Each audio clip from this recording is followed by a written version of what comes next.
Check out these beauties, eh? Went and got these two from the same guy that we got the red 66 Grand Prix and the 59 and 60 Bonneville convertibles from. So this back one here is a 64 Catalina. All in all, it looks really solid. This is probably the worst spot on it that I've seen right there, is that rust down there in the fender. A lot of it looks like it got sanded down and then re-primered. You can see some sand marks here. I can't tell if there's mud in the door. I don't know, it's hard telling. But this just looks like surface rust down here. This car, near as I can tell, I think he said that it sat inside since 91. The thing's got 1983 plates on it. And all in all, I really can't complain. You can tell it got pushed into something right there. Looks like recently. Oh, that looks like a forklift fork. Yeah, go figure. This quarter isn't awful. Check out these neat old Kragers and Goodyear poly glasses. Man, I wish those weren't blown out. Got a good door. Got some rust down here. Not bad. The worst part about it is I don't have a hood. I don't have a grill. I need old Mortsky to come through and sell me that 64 he's got. Interior, all in all, is not bad. It's a pretty plain Jane car. There's not much shaking, but heck, the headliner's not falling down. Just got a little rip in the seat. Check this out. We got plastic keeping the back seat fresh. What a beauty. I love this color. I'm really excited about this 63 though. Got a 63 Catalina, and this interior here is really, really good. Not even a rip in the seat. No cracks in the dash. Oh man, that is the nicest translucent steering wheel I've ever seen. Holy cow. Wow, we got a couple cracks up top here, but it's turned yellow, but it's really, really good. Gosh, that steering wheel might be worth the price of admission right there. Shows 80,000. Yeah, not even a warp on the dash pad. Headliner's still good. Yeah, you can tell this thing did not sit outside.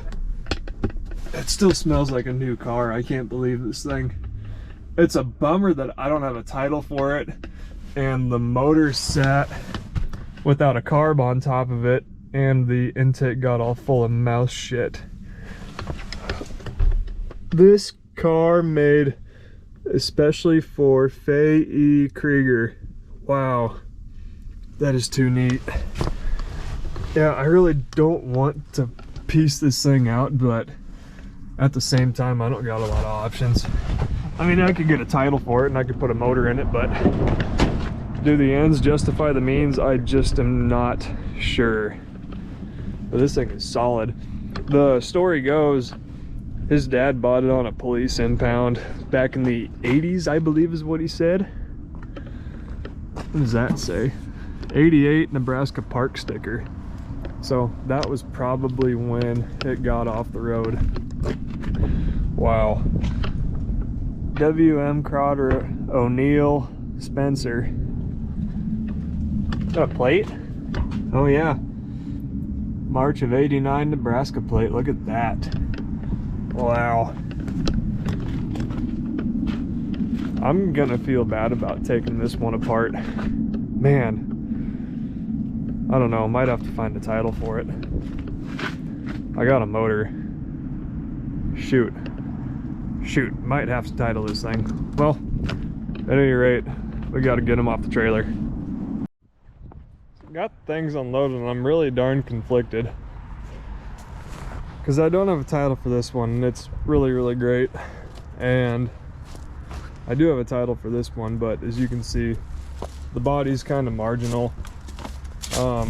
The interior is I don't know, a solid 5 out of 10.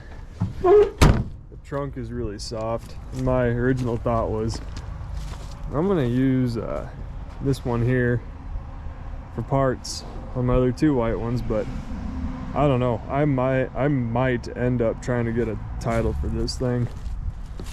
Man, because even if that motor is junk, then I've got the motor out of that one to potentially use. I've got too many good parts here to piece this one out, so I might have to go through the process and figure out how to do this. Tell you what, we messed up as Nebraskans. We used to have some pretty cool license plates. 89.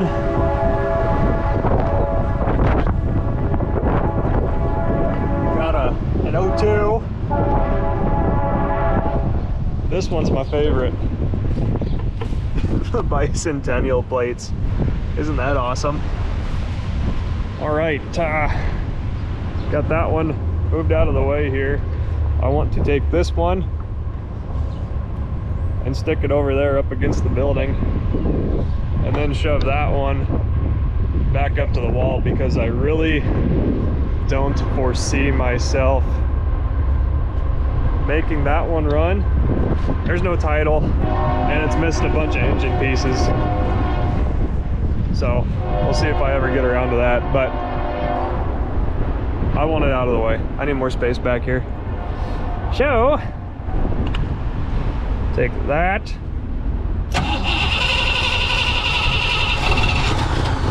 Come on, little buddy, there you go, there you go. I don't want that positive post to hit the hood.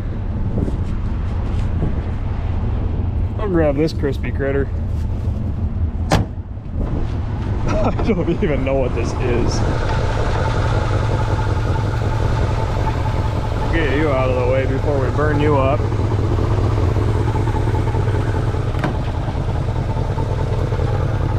Just stay right there, little buddy.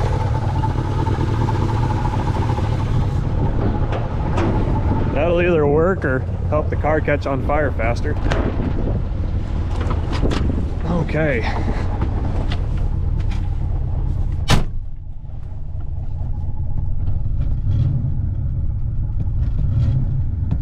So if I get in a position that I can't control the vehicle anymore, all I have to do is slam it in park. Okay, let's do that. Neutral.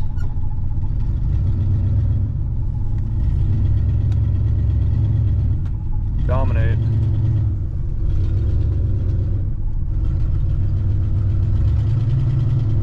Yeah, easy does it.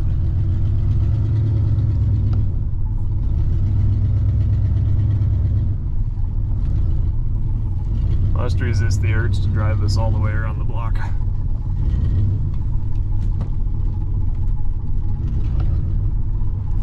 All right, neutral. I'm not looking forward to this part. I can't really see. Reverse.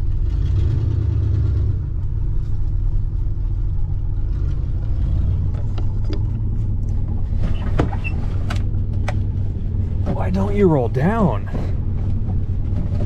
I'm gonna have to take an entire door off of that other car.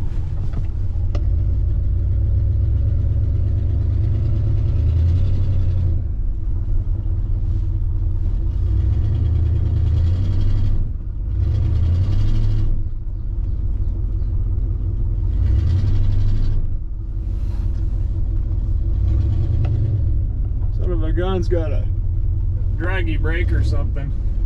The tires don't really feel round anymore. I don't even remember what I have back here.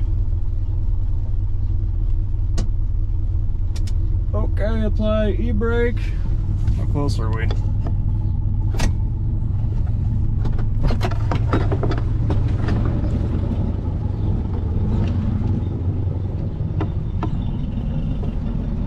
We don't have anything too bad back here. We'll go a few more feet.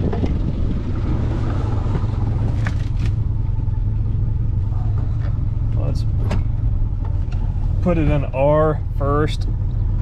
Now we'll release it.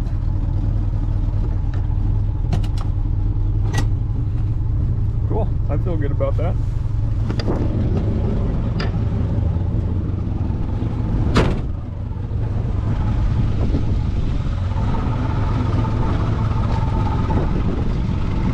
beautiful. Well, with movie magic, we've fast forwarded to springtime. It's now 1st of May.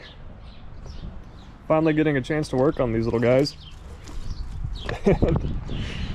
I was not super happy when I lifted the hood to remember that this thing doesn't have a carburetor on it, and the radiator's full of mouse turds. But let's see if we can get a feel for the condition of the motor. Oh, not again. Look at that. Oh, it doesn't stop coming. Huh. Yeah, that little screen in there just turns to nothing. Man, I hope the other side isn't like that.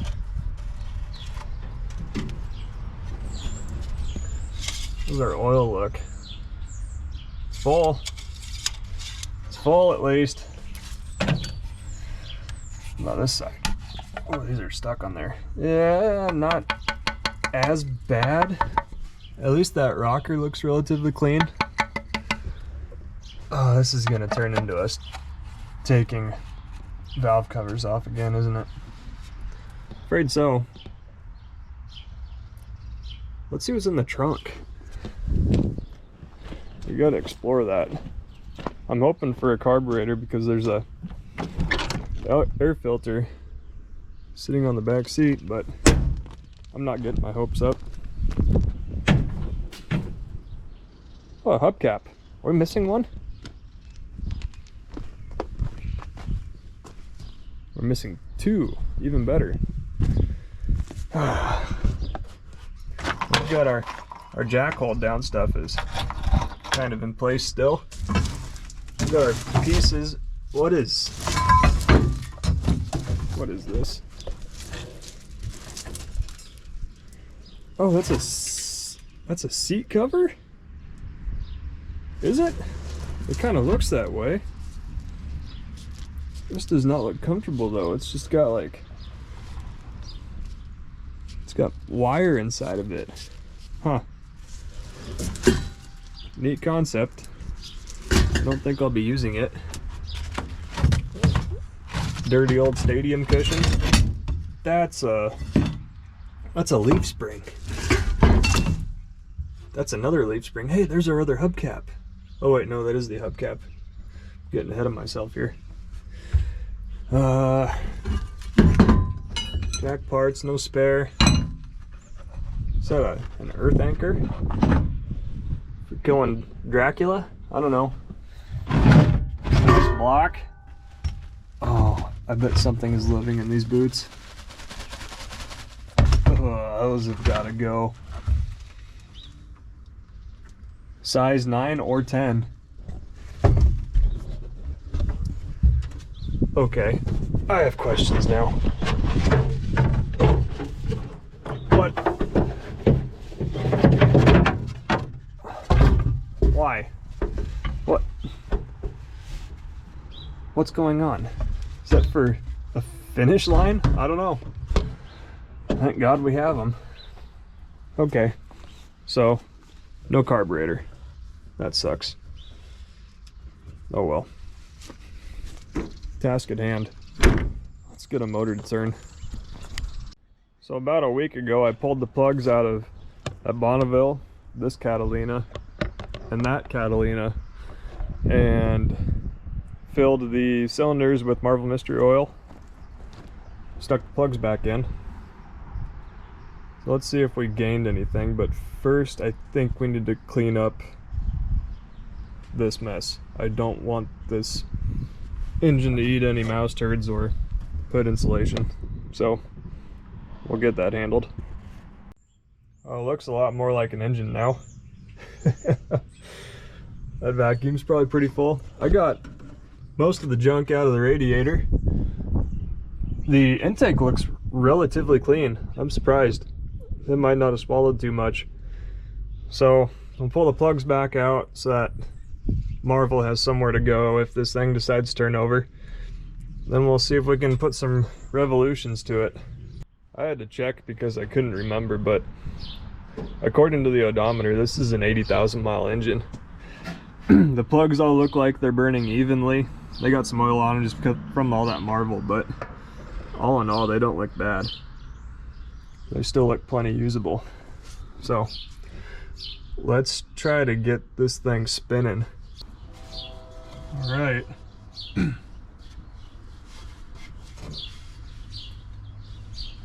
Oh, there it goes. Got a little bit. Oh. Just went backwards, forward.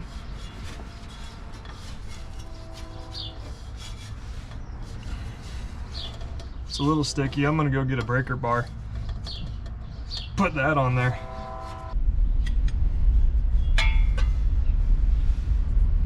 Got our 15/16 socket on there.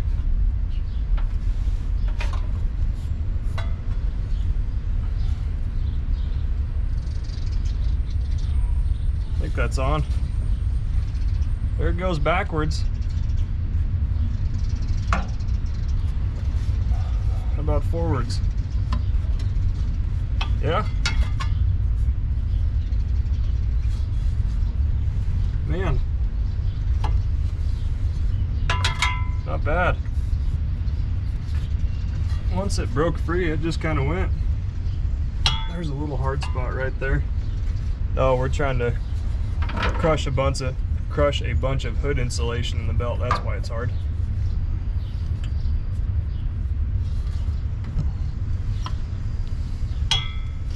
Yeah, it's not putting up much of a fight.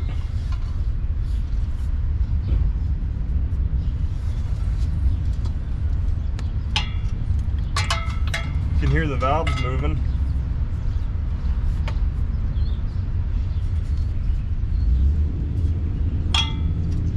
Cool. I feel good about that.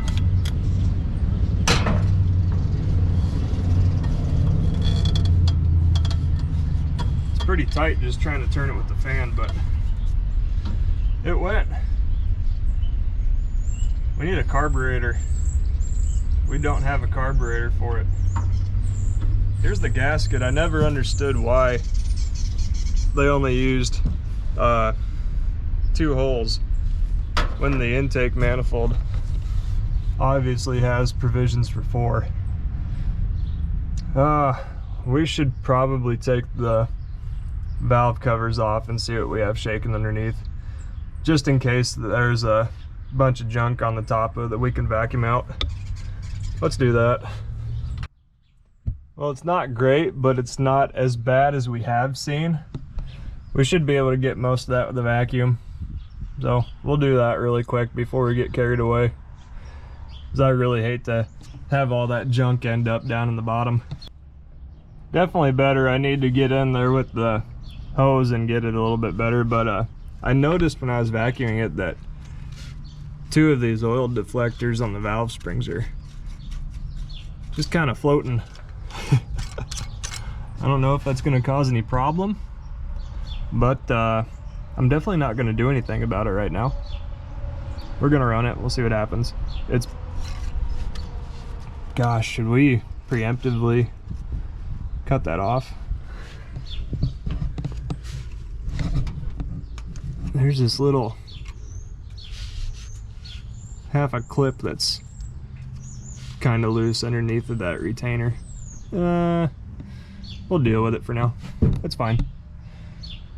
Okay, let's do a little fine tuning. The top end's cleaned up to the best of my ability. We'll prime this sucker a little bit.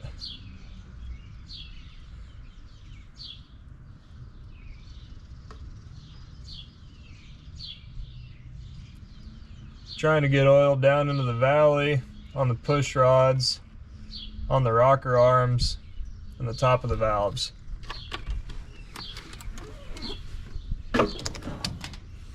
I know that we're going to be way over full on oil, but this is just temporary.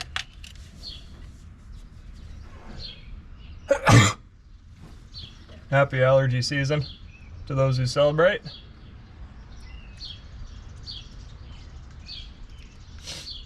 Man, okay, that's It's enough.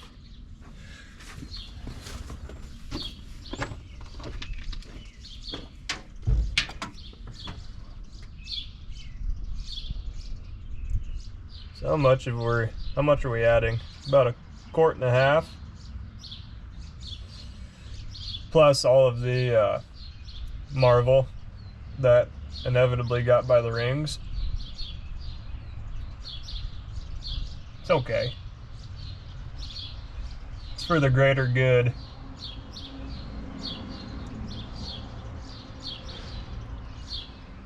Really want to get some down into the valley so that our camshaft has some lubricant. Yeah, I know there's more correct ways to do this, but we don't know if this engine's any good.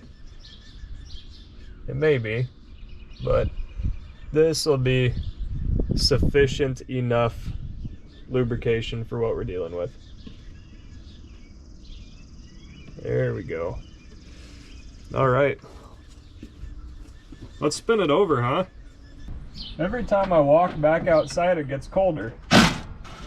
That's not what you want happening at 12 in the afternoon. Lately, we have just been getting relentlessly hit by storms. Lots of people have lost their houses across the Midwest. People we know. It's really unfortunate. Oh, we don't have a negative cable either. I want my money back. All right, notice our alternator is disconnected. We really don't want that touching anything metal. Just so happens everything around it is, so that's good. That's nice, that's great. You just stay right there. Nothing? Good? Great? Can we hear anything? Smell any smoke? No? Okay. Let's get our switch hooked up. Fun fact on these old Pontiacs, all you have to do to run this switch is one side on the positive. Oh, it could have gone right here. And then you disconnect this purple wire and put it on the starter side of it. That should jump it. All right, let's not let ourselves get splashed. Nice.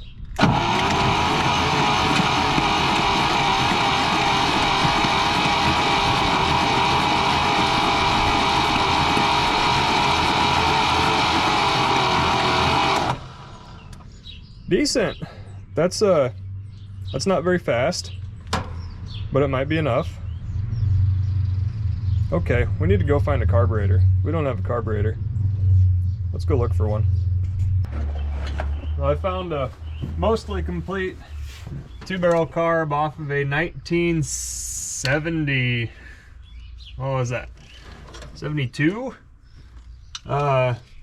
Chevy 400. Seems to fit, so I can't complain. Let's get this cap off, figure out what the status of our ignition system is. That wire seems okay. The rest of them are really terrible, really bad. This rotor looks usable. Man, we might just see if we can slap these points around and get them to work, because everything in here doesn't look too bad. Make sure we don't lose our little tiny rotor screw.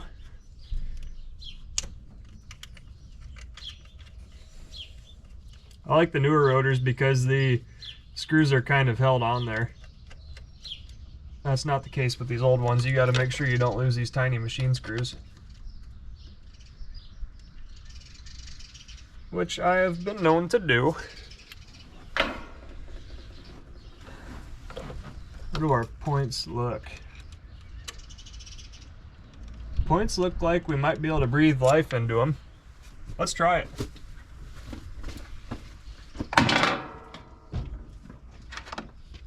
We got our hot wire. We need 2 hot wires, but we're gonna run a hot wire from the positive positive, positive, positive side of the coil to our battery. Now we can go over here on the fender. I forgot about that. Hook up our battery cable and slap them. Ooh, shocking. I think they're gonna work. Yeah, they're gonna work all right. They're good. We're good. Okay, let's put our rotor back on. I've been known to forget this step. Rather important. Yeah, we just kind of slapped our points around and they're sparking between the two of them. We'll put our rotor back on, put our cap back on, and I found these slightly used plug wires in the back of another car. We're gonna throw those on because I don't know what happened to our old ones, but they just got kind of squishy and the shielding is falling apart on them. Guess it comes with age. Suppose we should look inside the cap and see what that looks like, but the rotor looked good.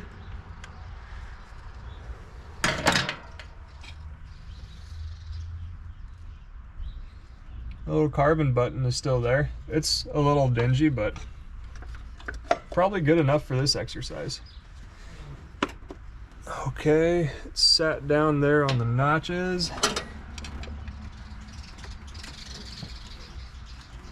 Put our bail clips back on.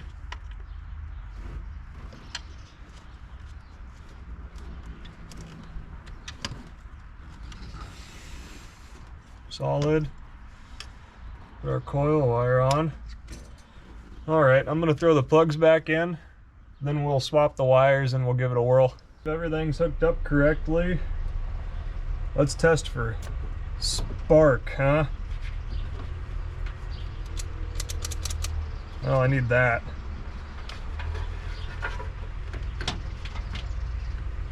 Okay.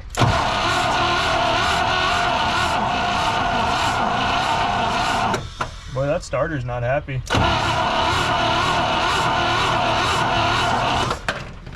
I'm not showing any spark here. I think everything's hooked up.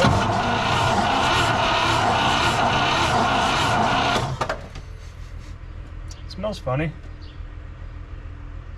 Yeah, I'm not seeing anything. Bummer. I don't want to put points in it.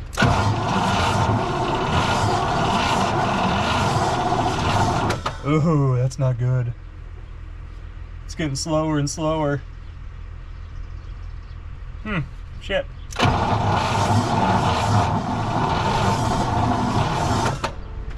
I don't know if it's the starter giving up or the motor is seizing. I wouldn't think that the motor would seize. It used to spin over so nice. I've been wrong before though. Okay, let's ixnay that for now. Put some points in it, I suppose. Gosh, that sucks. We had spark at the points. How's come we don't know?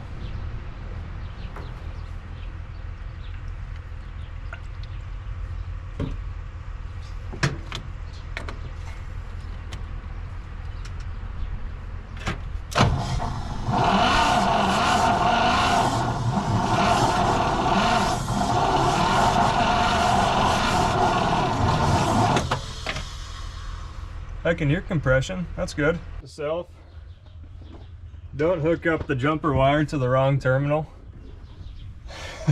Red does not go to red in this case. So we're running it from the positive side to a 12-volt source is what we're doing. I had my head up my ass and did it backwards. Is this actually a bowl? Yeah, that's draining. That's going into a bowl, that's good. Not just straight down the yap.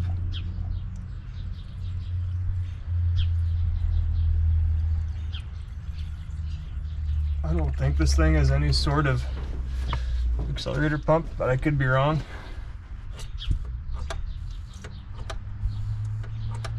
I'm most definitely right. Oh, it does! It does have an accelerator pump. Wow. Okay. I don't like doing that, but here we go.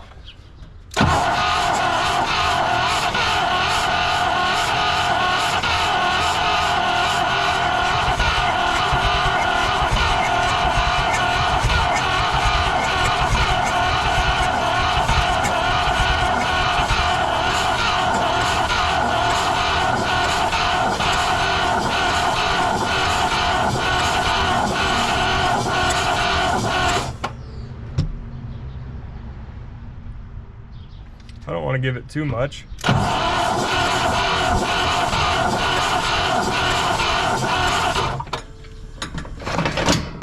I also don't want to get too close to that carb either. Okay, we'll just weasel you in there.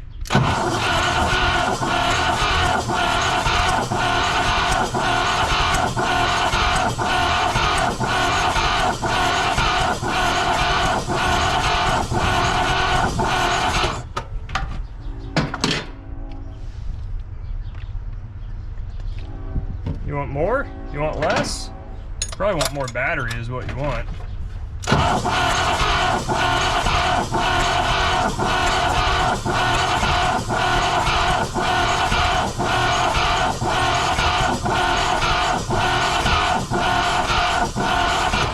Okay, I see a problem. Not all of our rockers are moving. So we're gonna resort to the thing that we know to do best, and that's beating them with a hammer. Right, ignition's off. We're gonna watch it and see what doesn't spin.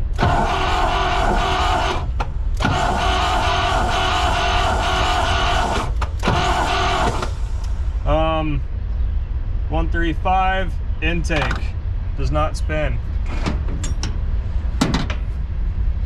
Take our broken hammer handle.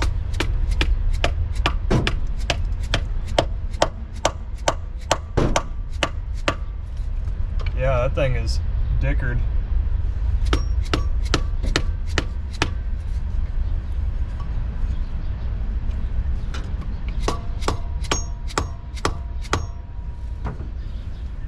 I just know I'm gonna wreck my fingers doing this.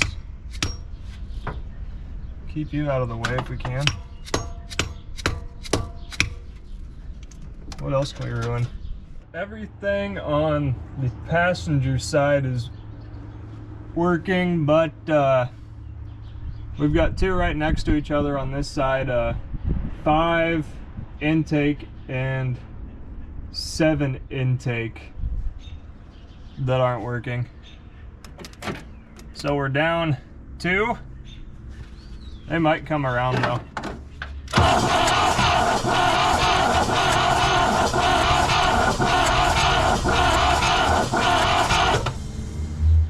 That's just starter smoke, it's fine. Battery chargers on kill mode. Now what? Whoa!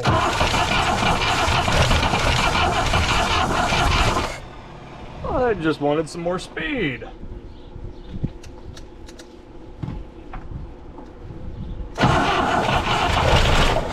Oh man, that is noisy. Something let go in there. I don't know what it was.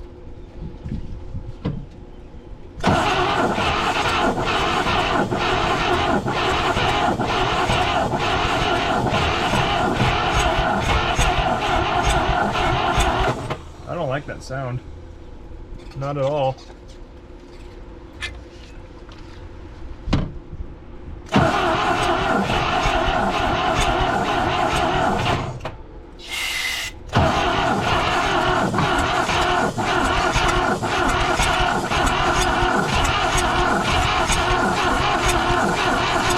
Let the battery charger catch back up. Can I feel heat coming off that battery? That's a great sign.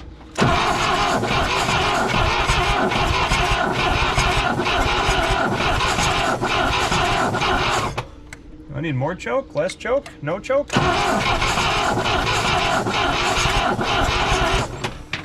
What do you want from me? Probably compression.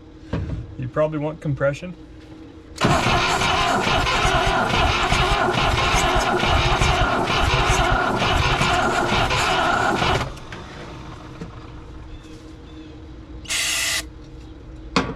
Can I just shoot propane straight down the yap?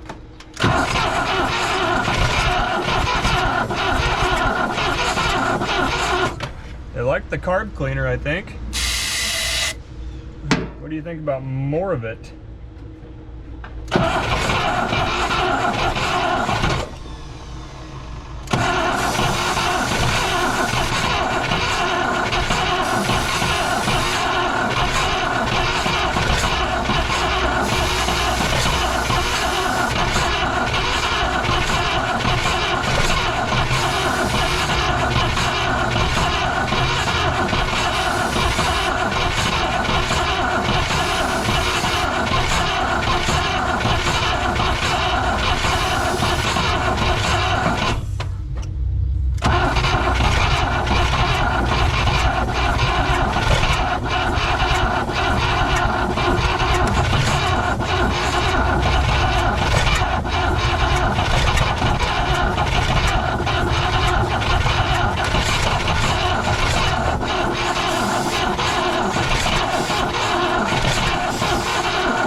Man, if I can get it to hit a couple times. Much to my dismay, we have a very stuck valve on the 63. I was beating on it, getting it freed up, and I got it freed up to an extent, but the only direction it wanted to travel was downwards and stay there. It's hard to tell, but the valve's about a ½ an inch lower than the one next to it. I can't get it to return. I've tried prying on it for longer than I'd like to admit. So the best that I can do right now is spray it with penetrant. Hopefully it frees up and comes back. I mean, you can even rotate the engine until the piston is pushing against the bottom of the valve, and the engine will not turn past it. I didn't know how wise it was to try to force it, but I wanted to try it just a little bit, but it just stops, flat out stops whenever the piston hits the bottom of that valve. So we're gonna shift gears. We're gonna move on to the 64. So I've not tried this one yet. Did the same thing to it. Pulled the plugs, filled the cylinders with Marvel, let it sit for about a week. So we'll pull the plugs back out. We'll see if we can get it to rotate. Oh man, you see down there? Is that Marvel coming out of the exhaust even? Or is that water? That is water. I don't know if that's a good or a bad thing. Okay, let's get them yanked. Let's see what happens. Plugs are out, and of course I don't recall which cylinder that one came out of, but this one's clean. It's still white. I don't get it. The rest of them are kind of sooty black, but not in bad shape. They don't have oil caked on them. Really should have paid attention as to which cylinder that came out of. I usually do, but skipped my mind apparently. Oh man, that is sticky. I don't like the looks of this. Let's check the oil.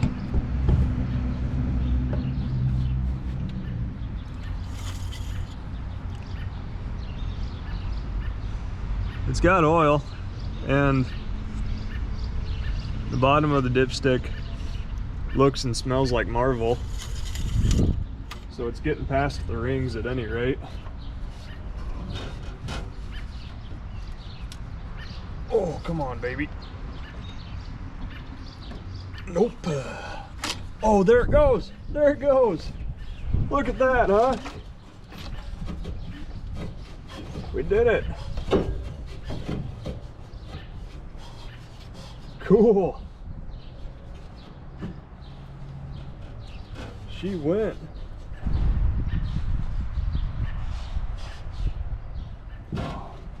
You have a hard spot in you?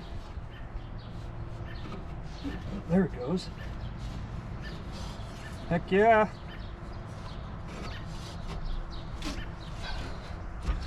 It's spinning.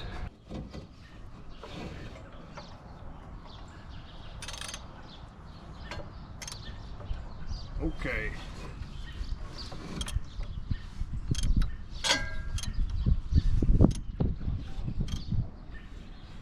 It's really quite smooth. Longer ratchet would be nice.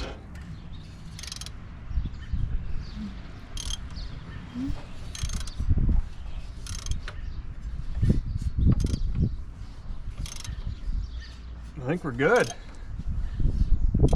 Is that a tight spot, or is it just me? No, just me. Yeah, it's pretty smooth and fluid.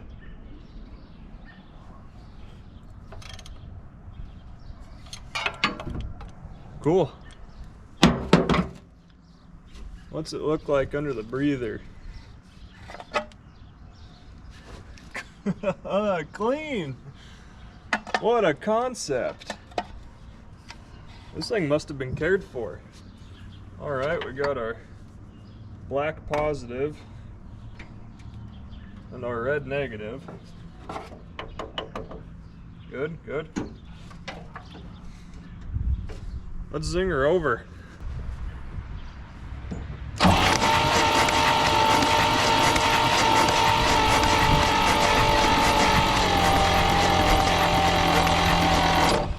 Starter is unhappy. A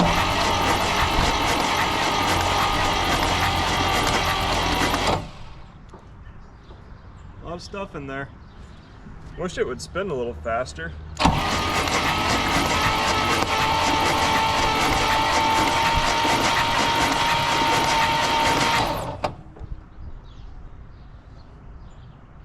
Hate to put plugs back in it right now because there is still just a slew of oil coming out.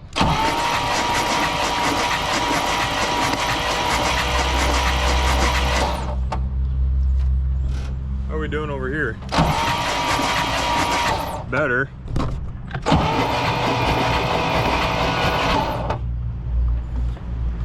This side though.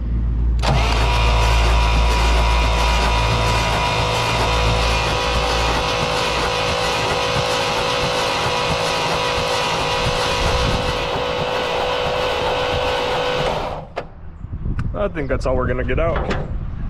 Okay, what's the next step? Spark? Spark. Forgot we had a 4-barrel under here. Car feels nice. It's got gas in it and it's squirting. Look at that. Might not be able to see it, but there's accelerator pump in this thing still. I can't believe it. I wonder when this last ran. Oh my gosh, that smells awful. Huh, okay, that's good for it. We got the big old 3/8 fuel line. That's good. Let's get the distributor cap popped off and see what we can find. Still have our tag on our carb. That's pretty cool. Might not be able to see, but the contacts on the points are really fuzzy, so I'm gonna go ahead and replace the points and condenser on it. That'll give us a better bet. We might be able to scratch them up, but they're pretty bad. You can see where they've been slapping together. There's a pile of what looks like crack cocaine right underneath of it, so they're wore out. For what it's worth, we'll just put some new ones in. There's a better view. See how it looks like a powdered donut? That may have worked, but yeah, it's not all that great. And we need this car to run good. Alright, plugs and wires are hooked up. Let's check first some spark. I don't see any spark at the alligator clip. That makes me wonder. I don't have any dang power.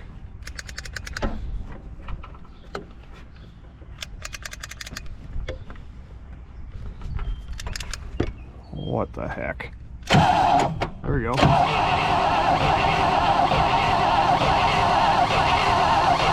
We have spark. About some fuel. Alright, we'll fill up these already full bowls and see where that gets us.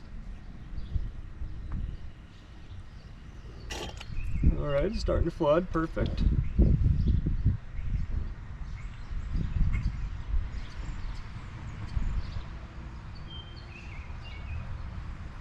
Just filling up the ball vents. Alright, ignition. Let's try it.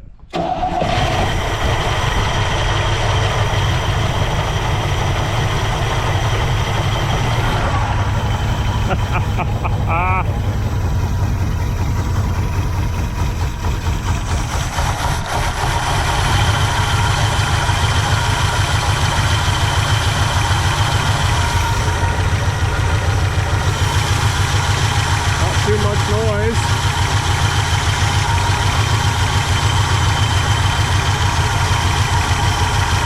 I hope it's not pulling fuel out of the tank. That would suck.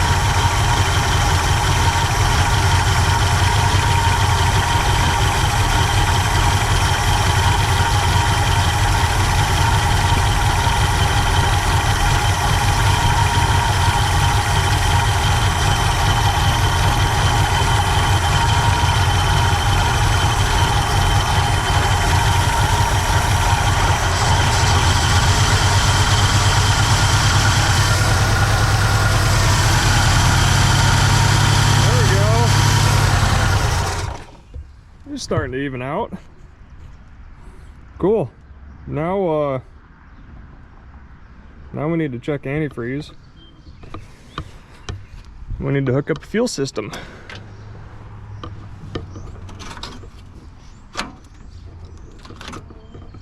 Oh, that does not look very good. Okay. There's a big old honking piece of RTV. Blue RTV stuck in there, and this was kind of a cause for alarm too. We've got a pinched off oil pressure hose.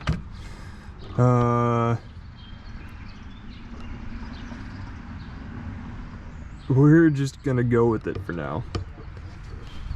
All right, let's we'll get a fuel system and we'll get some antifreeze. We'll go from there. Got our fuel pump humming. Doesn't look like we're flooding. Let's hook up our ignition. Hit it. And hit it. What am I missing? Oh. Always forgetting this step. Okay, hit it. Ooh.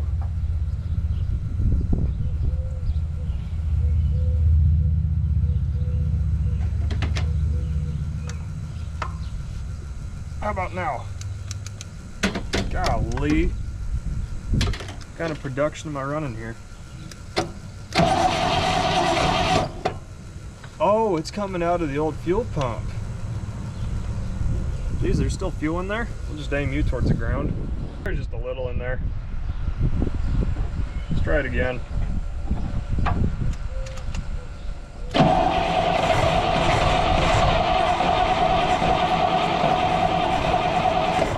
A lot of old gas in the carb still.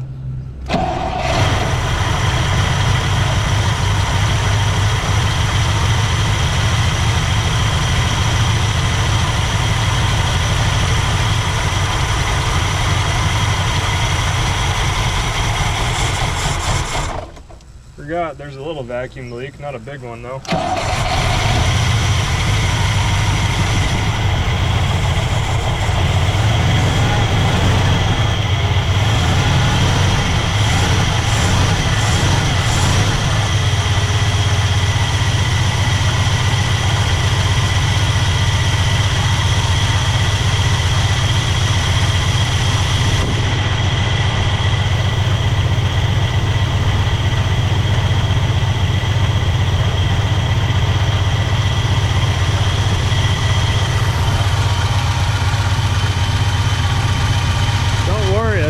bunch of old gas burning off the manifold.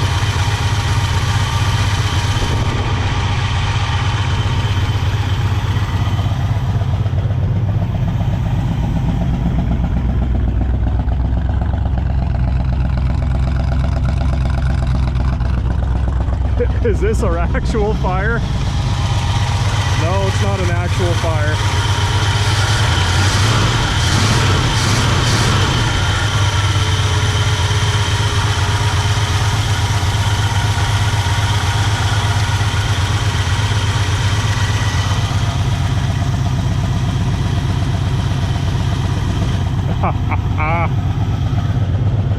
And this exhaust is just covered in oil.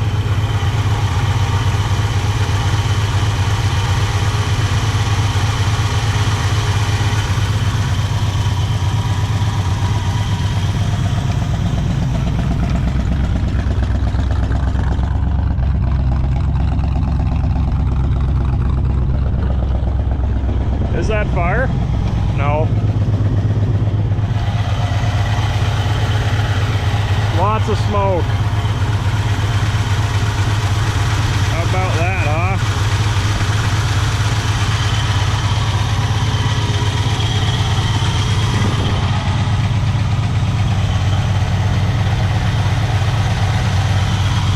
Starting to burn off. I'm glad I didn't do this inside.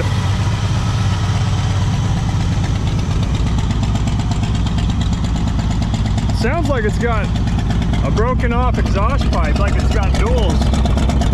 Yeah, it's supposed to have dual glass packs on it. She's got a little bit of a shimmy and shake, but that's probably largely due to what's left of the old gas in there.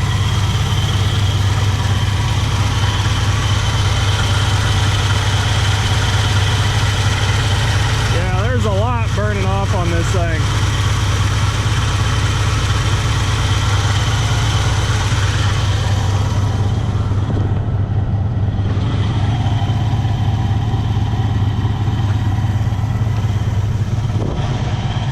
Cool.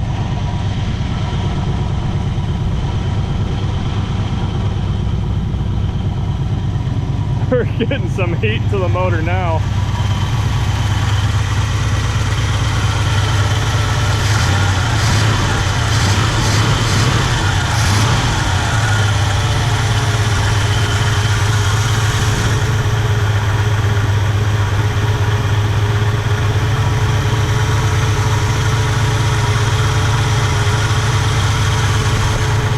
We got a few vacuum leaks.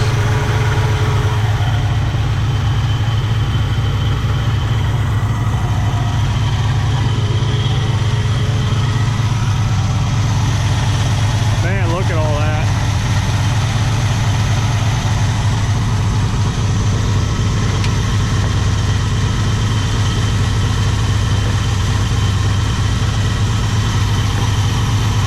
Doing its thing though.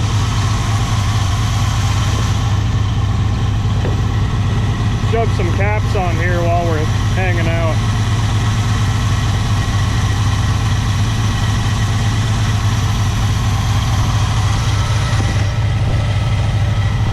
Where's the small caps? There's a small one. Geez, need one smaller than that even.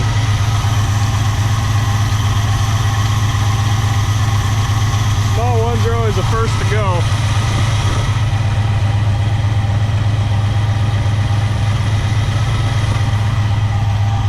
That didn't make a bit of difference with our idle speed though. Still high.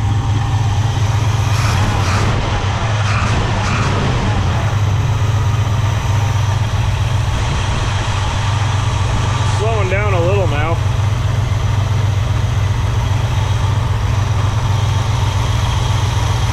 Where else could we be leaking? That's really it.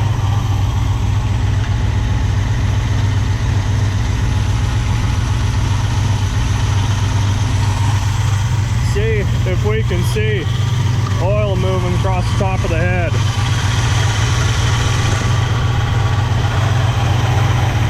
Yeah, there's oil flowing down there. That's good. train.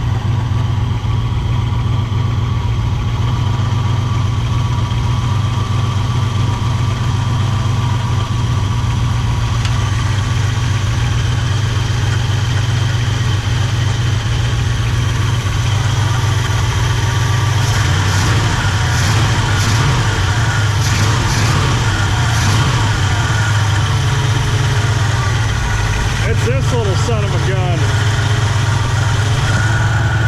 I think it's seized.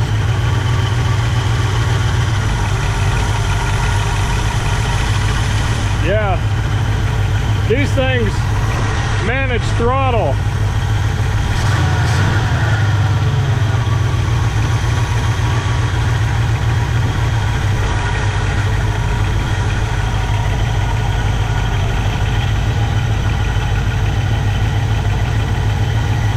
Still got a little bit of hitch in our giddy up.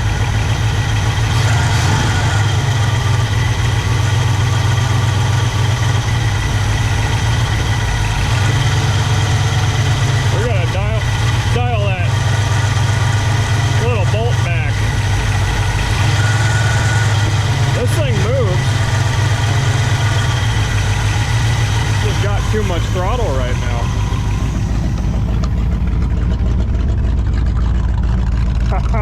Listen to this thing. Oh man. Doesn't that sound good?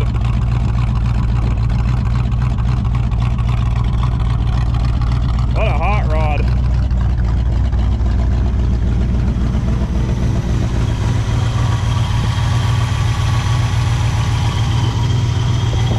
Pontiacs, man.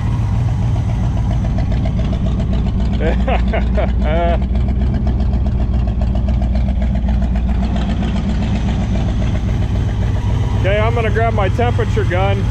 We'll see what this thing's running at. Not bad at all.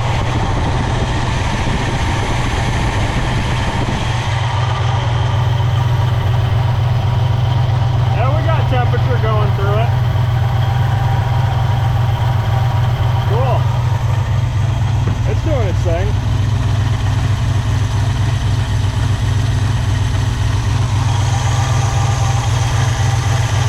Transmission.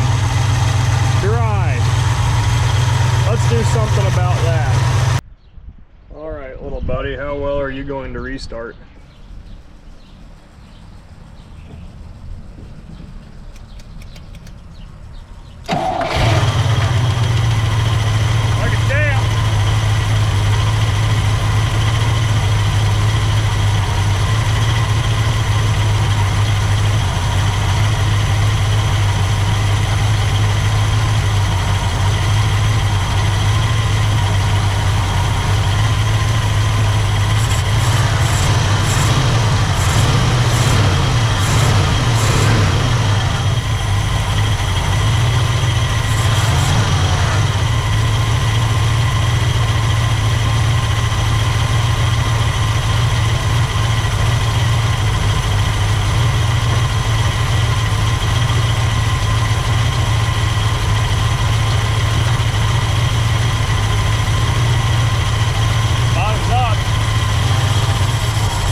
Come on, little buddy.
like it has a stuck wheel.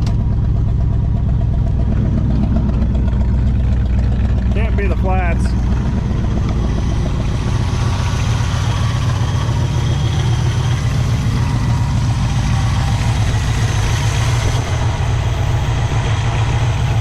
Still just a bunch of oil on everything. Hanging out at 166.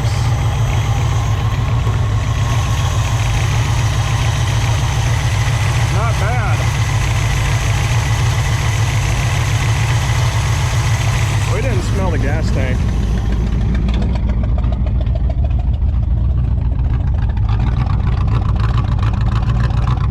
On the side? I should know this by now. That's pretty bad, actually. Might not be using that anytime soon.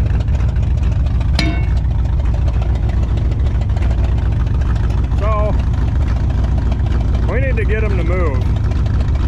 We'll try to fill up those tires. I'm not putting much stock in it, but maybe that'll be enough to get it broke loose. Let's try that. Got tires aired up.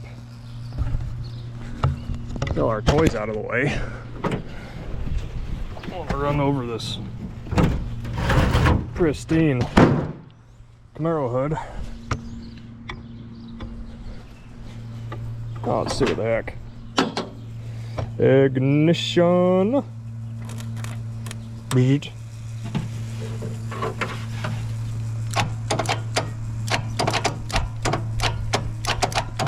Oh, come on now.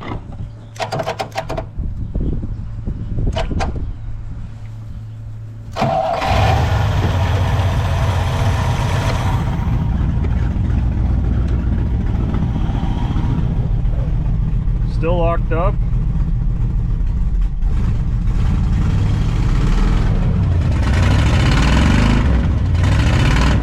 Yeah, we're peeling out on the other side.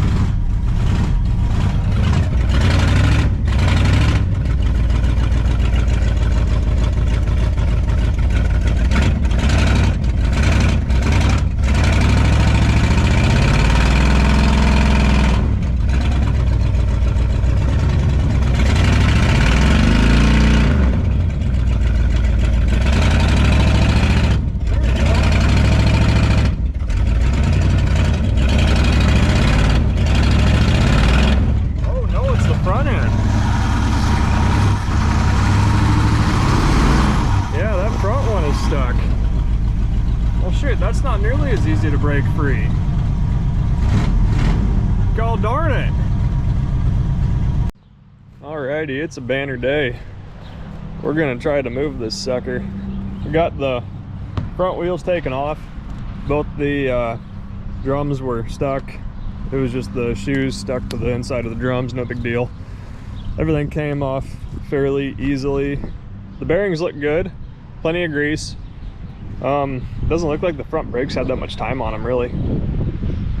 So judging by the burnouts we did yesterday, there should be nothing stopping us from getting inside.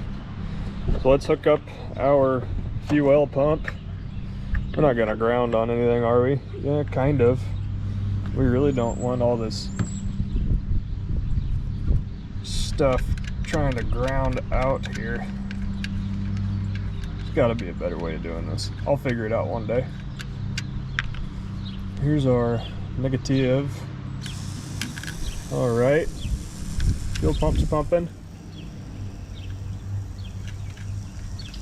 Looks like our bowls are filling up. I don't see any flooding. That's fairly firmly in there. Okay. Doesn't look like anything's trying to melt. Let's give it a whirl. 2 pumps. We're in park.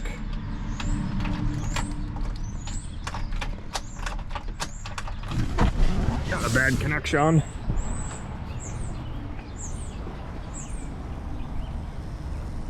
Really crank it on there.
Window rolls down nice. When's that inspection sticker from? 81. That wasn't even the last year that they quit doing inspections. Let's try to engage our e-brake and then we'll throw it in gear and see if we can go anywhere. It slows us down tremendously. That's good. Oh, we don't have power steering fluid.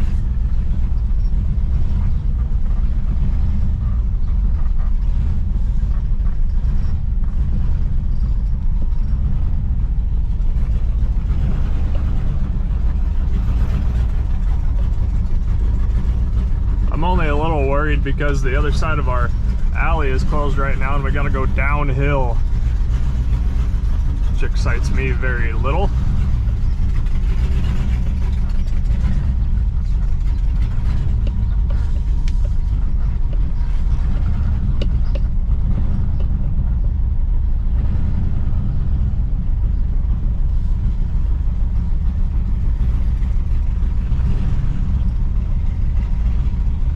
This thing sounds rowdy. Oh, there's a cattle pot in the middle of town. What do you expect? We're gonna put in neutral. And man, our e-brake works all too well. Just don't want this sucker to get carried away.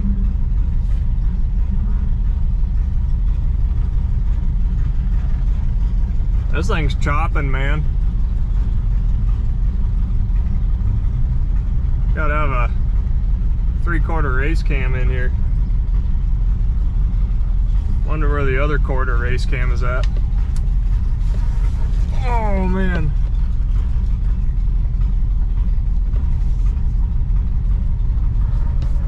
Drive.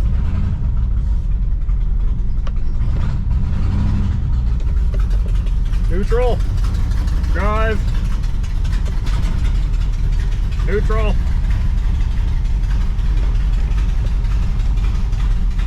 Drive. Neutral. Park.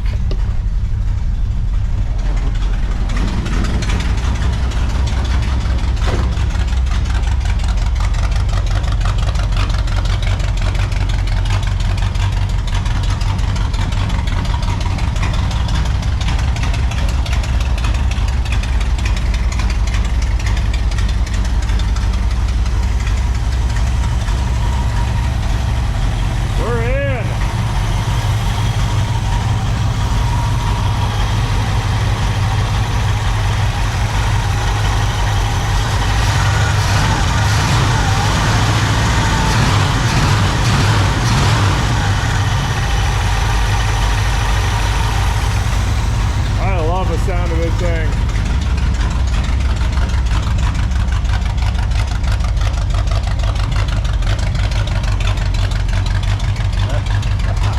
Makes me so happy. All right, let's get to work on it. We'll start with gapping our new plugs. These are R45S's, which oddly enough is exactly what the book calls for. 64 to 66 V8 389. Spark plug type 45S, gap 35 thousandths, points dwell. We are going to whip out the engine analyzer and dial that in because our current point gap is at 16 thousandths because I guessed, and I wasn't far off, but we'll dial it in.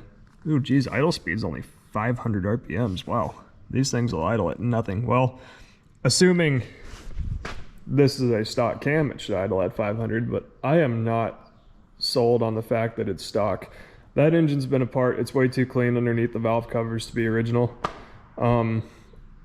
It could have been rebuilt, could have had a cam put in it. So right now we'll gap our plugs, and we're also going to do wires, cap and rotor, because we like this thing and we want it to run perfectly if we can. I had to wait for Freebird to get over with. So changed the cap, rotor, plugs, and plug wires. Let's see if it runs any better. Probably not, but makes me feel better.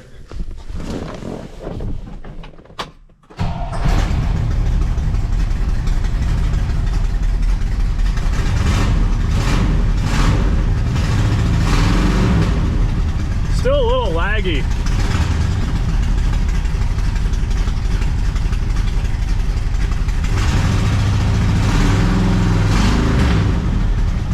Like I get, if it was a choppy cam, it would still idle like that, but it doesn't smooth out. It sounds pretty cool though.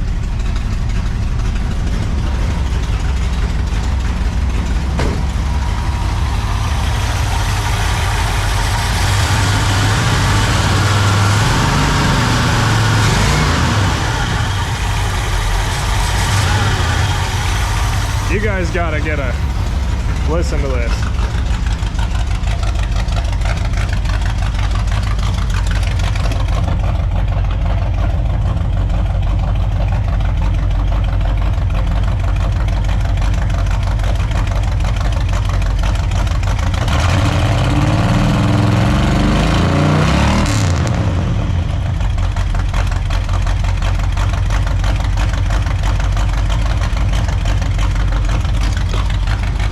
To hear that. All right, gotta go get parts.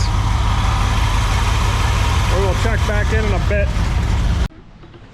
For once, it seems like I get to work on a carburetor that isn't totally worn out yet. These, oh, well, never mind.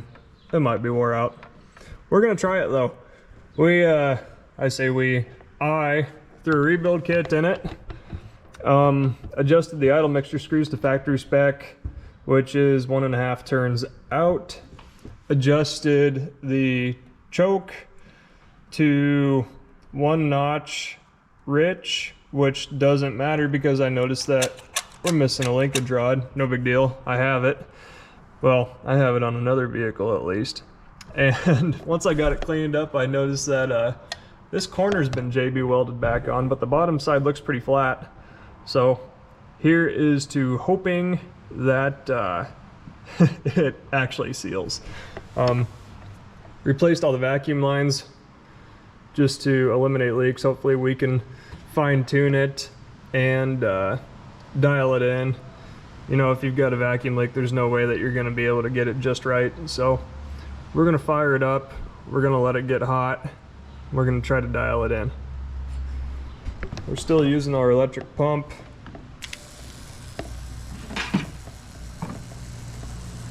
See if we're flooding.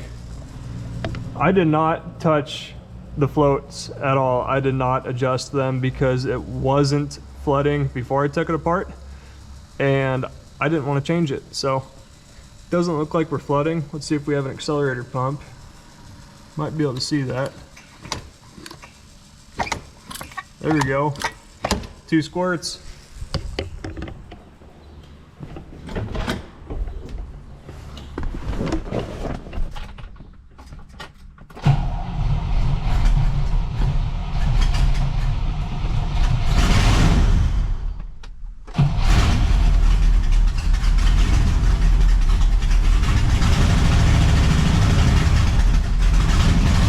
Thing's gonna run like crap initially since there's no choke on it. Gonna have to get some heat in it. Check it out, we're charging.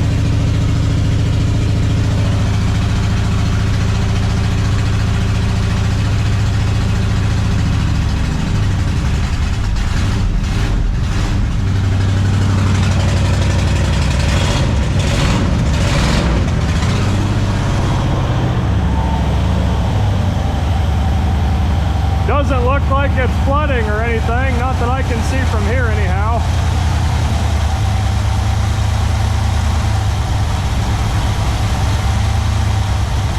Golly, still kind of smells like old gas. It's probably just burning off the intake because there's no way there can be any old gas.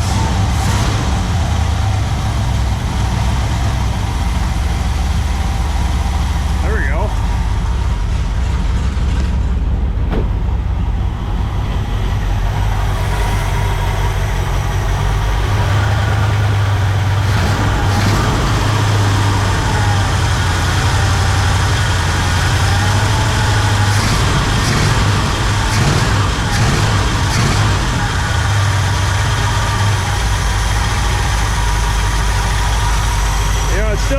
feel quite right.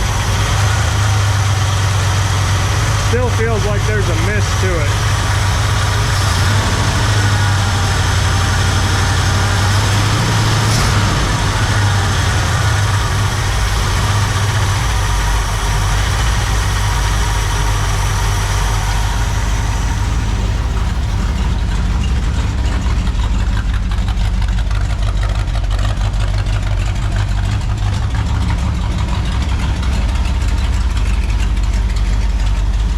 The tail lights are on because our brakes obviously don't work, and the brake pedal is stuck down.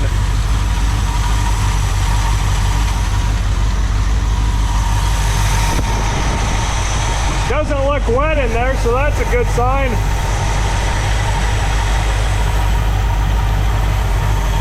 Thermostat housing gasket's taking a dump on us. Yeah, we'll let this warm up. And we'll try to dial the carb in a little bit, get our idle mixture screwed just right. We're going to do something else now. Not only did we adjust our points, but we are also going to adjust our dwell angle, which is, I believe it's described as the amount of the distance or the amount of time that the points are open. So to do that, we unhooked our distributor from our coil for one, and we got our key on, and we're gonna watch our dwell meter to try to get it to 30 degrees on the 8-cylinder side. So what is it at now?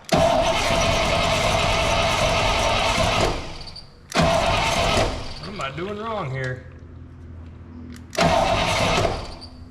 Do we not have good contact? I'm on the wrong side. I might be on the wrong side. There we go. So we're about at 23 right now. Need to get up to 30. There's 25. 30. Cool. We're happy. Let's shut our ignition off so we don't burn up our points.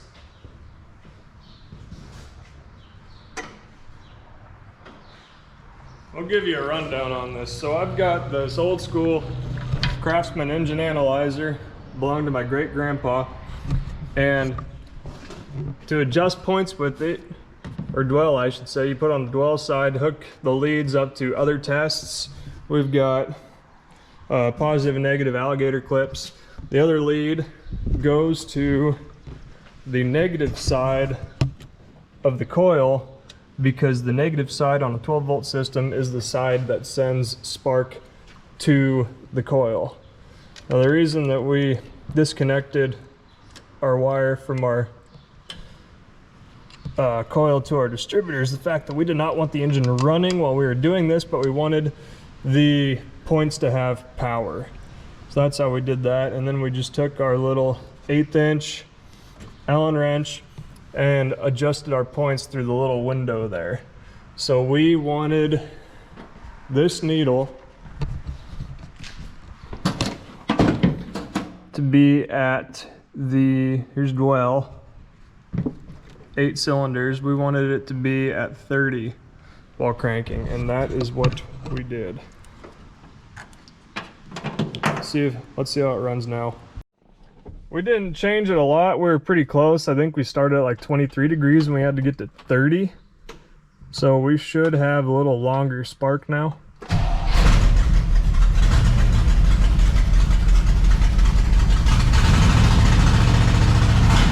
Ooh, throttle stuck. We don't want that. These cars are so notorious for throttle sticking. None of it's cable driven, it's all pivot balls.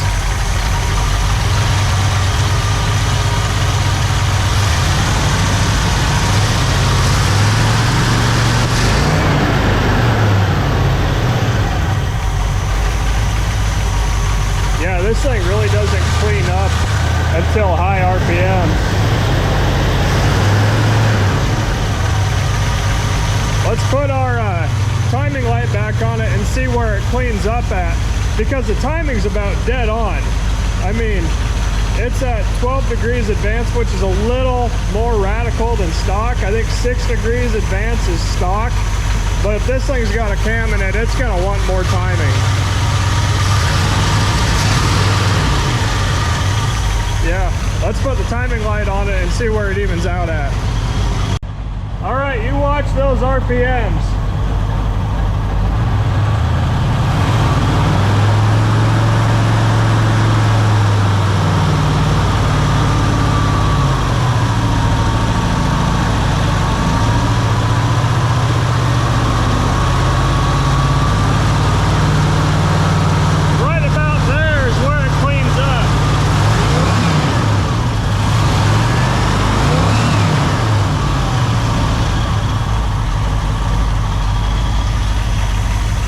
Got kind of an aggressive cam, boys and girls.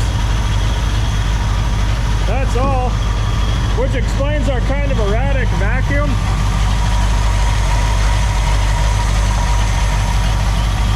So I just put the 2 idle mixture screws back to a turn and a half out. That's stock. It might want more once we start driving it and putting a load on it, but as of right now, we're gonna leave it right there. It's a new day, motor's cooled down, ran pretty good yesterday, so I feel confident enough to throw some more money at it. We're gonna replace the rubber hoses. The heater core is bypassed. We're gonna leave it that way because it's probably bypassed for a reason, so throw upper lower radiator hoses on it. Hopefully try to find a little bit neater way to loop that heater hose. Maybe cap it off. We'll see if we can get some caps for it. Put belts on it. What else? That's really about it for rubber pieces on this car that can go bad. I wanted to flush the radiator because the cores look kind of clogged up. So I figured before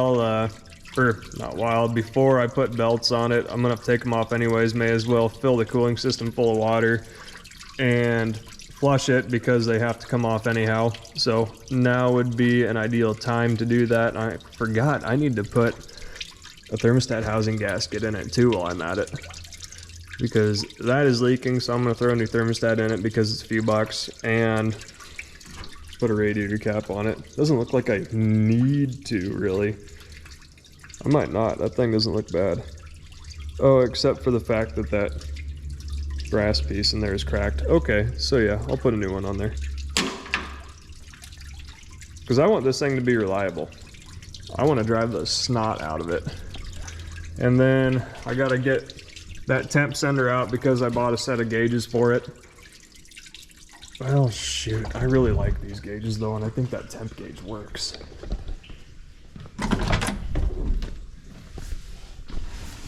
I think those look kind of cool. Man, yeah, I think that temp gauge works. Is this wire? Yeah, it's got a, no, it's got a tube. It's tube powered. I got a new tubing set. I should probably just put that on. Well, for one, I'll make less work for myself. And I think this just fits the car well. I wonder if I can get that to lay back down. I mainly think that because of the wood steering wheel, which is pretty badass. Hell with it. We'll just run that setup. We'll plumb a new oil line, and we'll be able to see our vital signs. I can see that it's charging. I don't know if that's hooked up, but I know that the gauge up on the dash works, so good enough, eh? We're gonna work on a couple different systems of this car while we're doing it. Here we've got some VG engine performance restoration. See if we can clear up our smoke a little bit. I gotta change the oil in this thing anyhow, and you gotta run this stuff with the old oil in it. So we're gonna throw a can of that in there, let it run for 10 minutes, then drain that and drain the water. What did it say, 1200 RPMs? Yeah, 10 minutes, 1200. That seems about like 1200.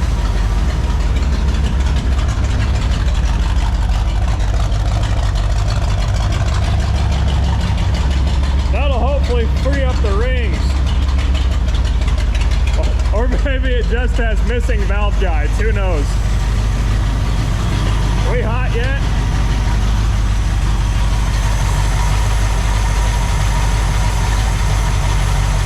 $158, 160. Yeah, we're operating temp. Cool. I'm gonna keep an eye on this thing. Not bad, hanging in around 170 at a high idle.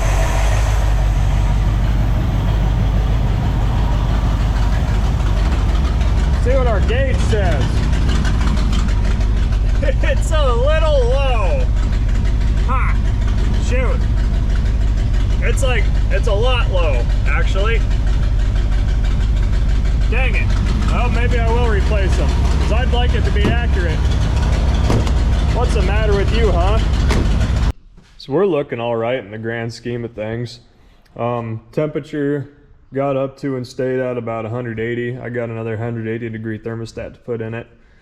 Nothing out of the overflow. Had the valve cover breather off, and it wasn't chooching a bunch of smoke.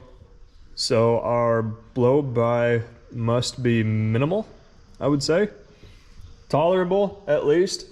I would kind of like to know where the exhaust smoke is coming from. Maybe that'll go away after we put our BG MOA in it. I've had good luck with the EPR and MOA system in the past. Highly recommend it. So before I get it up in the air, I want to change belts. I'm going to put battery cables on it too, because these are shot. And I think that's the only other thing I have to do before I actually get it up in the air. Well, I should take hoses off, but I gotta wait for this SOB to cool down a little bit. And I also need to get the wheels off and the brake drums off, because we got to take those in and get them turned, because sourcing new ones for these cars is not only difficult but expensive, and these look perfectly usable. So let's do that. Get it up in the air, change the cables, see where life takes us. Alrighty, I'm back working on the Catalina after about a week or so off.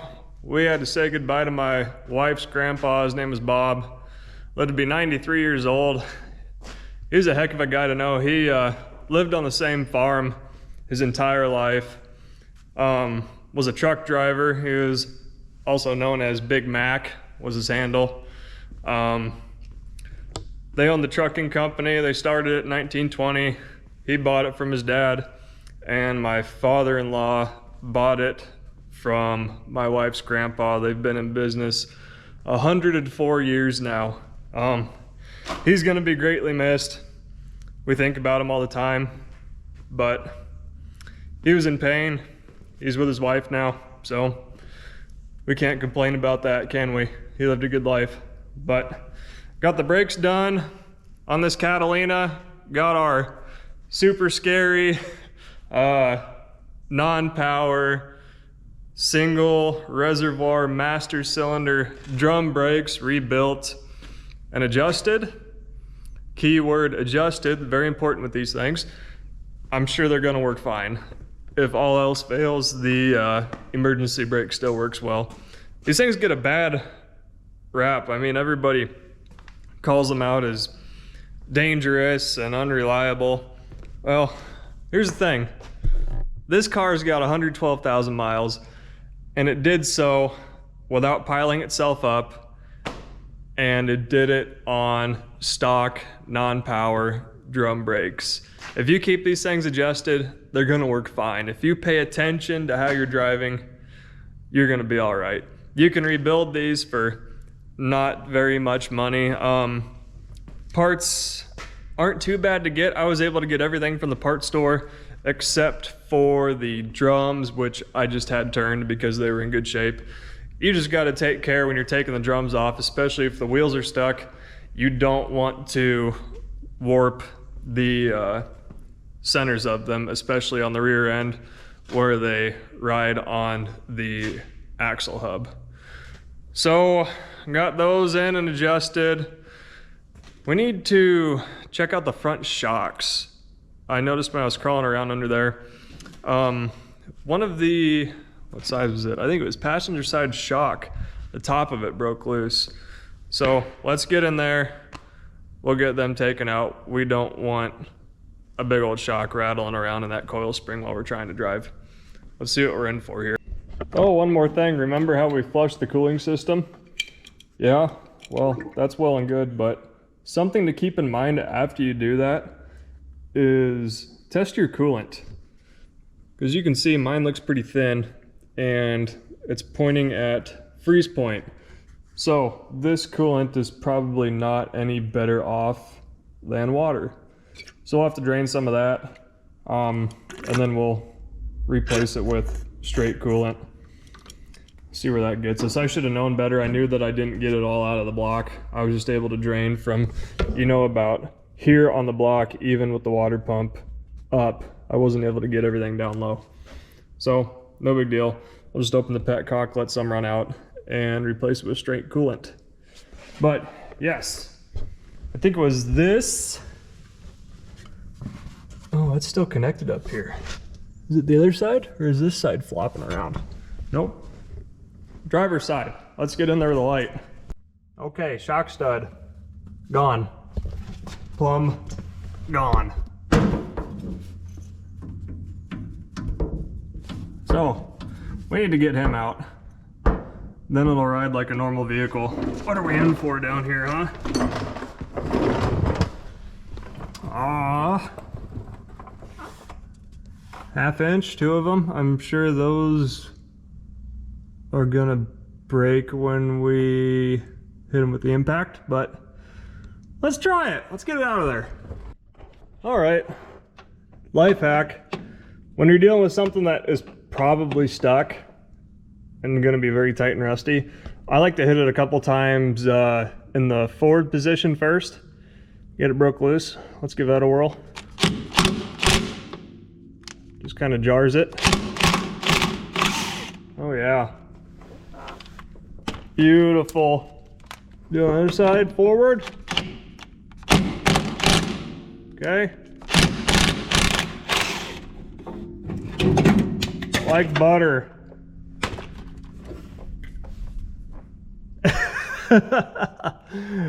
Oh, okay. If I were a betting man, I'd say that the top nut came off, and then when they hit a bump, it bottomed out up against something. Let's throw a new one in there. For heaven's sake, I see people get this wrong a lot. The order in which the bushings and the washers go on there. Washer, bushing. Now, I don't know which side is correct. I don't really care. It's not gonna make a difference. So we're gonna install that side towards the washer. Now it's ready to get slid up in there. Let's see if we can hit our hole. Chances aren't. Oh, does this not even fit? Are you kidding me? Oh, thanks a lot, China. Oh my gosh, that was stupid. That serrated part didn't quite clear. Okay, I gotta figure out where I'm at up top. Be right back. Got the nut holding the top of the shock into the frame, and now gently now, lock that in nice and even. That's way too tight, so that's perfect. All right, what do we see up here? I got the washer on there. We'll take the nut off, install our washer, and then we got to press down kind of hard to get that sucker started, but yep, it's starting to squish. We get a 1/2 inch wrench, tighten that down until it starts to squash the grommets out a little bit, and call it a day. Okay, I was wrong. It's 9/16, but you get the point. Hopefully that stud in the middle doesn't spin and it squashes down our grommets, our bushings, or rubber spacer, whatever you want to call it. And you just want to get these tight enough so it starts to squash it. If you don't get these tight, they're gonna rattle. You're gonna be annoyed. It's not gonna feel like a brand new car. Let's be honest, this thing's not gonna feel brand new because these shocks are Master Pro and they might last a week. But that's what O'Reilly's had on hand. All right, you see that rubber piece got squashed out to roughly the diameter of the washer. We're gonna call it right there. That's good, that's fine. This thing is gonna ride wonderfully. Let's be honest, it's a Pontiac. It was gonna ride wonderfully anyhow. All right, let's see how lucky we get on the other side. Is this actually going to come apart? Other way. Oh yeah, it's loose. Sweet. These can really fight you. Oh no, it's starting to turn. All right, this is the part where I require both hands. Be right back. Luckily, you can get a 1/4-inch wrench on the top of that post to hold it still. So I'm gonna use one hand to hold the tiny 1/4-inch wrench. That can spin that stud. And then I'll use the 9/16 to walk the nut off. Alrighty, shocks are in. Front end's basically rebuilt. Brakes are done. Checked our master cylinder level. Check out these pretty old shocks that I took out of there. Golly, I wish the new ones were that color. Oh, what else do we have to check? Antifreeze. Let's tackle that. Gosh, how much should I take out of there? I'm gonna guess probably a 1/2 gallon is what I'll remove. And then replace it with straight 100% antifreeze. Yeah, I'm gonna do that. We'll go with 1/2 gallon. We'll run it, check it after that, let everything mix together. It just pains the crap out of me that I had to run that flexible hose up top. There's a lower one that was offered, but for whatever reason, nobody makes an upper. So that's what I had to settle for. And I was trying to figure out why nobody makes an upper, but it has to do with the alternator placement, as well as this 1964 being the last year for the tank on the top and the bottom. On the 65s, they have a wider radiator with tanks on the end. And then in 63, I believe the alternator placement was different. Here's a 3, tank up top. Yeah, and then this has the alternator over here on the passenger side, not right here next to the power steering pump. So, 1 year only stuff. What fun. One of these decades when I get time, I might get really crazy and try to fabricate something to get rid of this, because I really don't like these because they put strain on this radiator neck here, and I don't want to buy a new radiator too badly. So I'll deal with that later, but for right now, we're gonna roll with it. It's our only option. Let's get some antifreeze out of here. We're gonna let that fill up about halfway. Something else we gotta check. Oh, I forgot to mention, I put all new belts, hoses, did the whole tune-up on this thing. Just any rubber part that could potentially go bad, besides the high pressure power steering line, are replaced. I also had to put an axle seal in this thing back here because it was leaking, and it was very apparent that it was leaking because the inside of the brake drum was all full of grease and oil.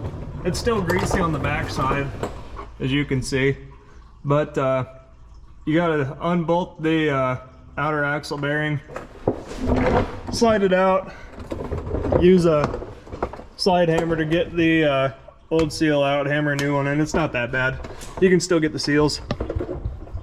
But point being, our differential level has probably been deviated. Oh, I gotta get an extension. This is gosh, what size are these? These 9.3s? That sounds too big. I don't remember. They were used from 55 to 64 in GMs. You can see back one looks like a 49-inch. 65 was the first year of the 10 bolts.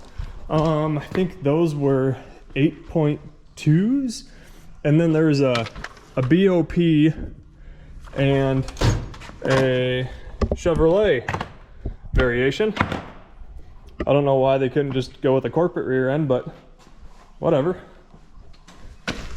So one thing to pay attention to when you're working on these things. But yeah, these are pretty stout rear ends, 55 to 64s. In 57, I think they went to larger outer axle bearings. Don't quote me. Oh, come on, come on, come on, come on. Don't strip. I said don't strip. Oh, you dirty. Don't strip, don't strip. Oh, there it goes. So, we're probably down on fluid a little bit. Let's check it. This thing is an open differential, so we don't need a friction modifier. There's no posi inside of it.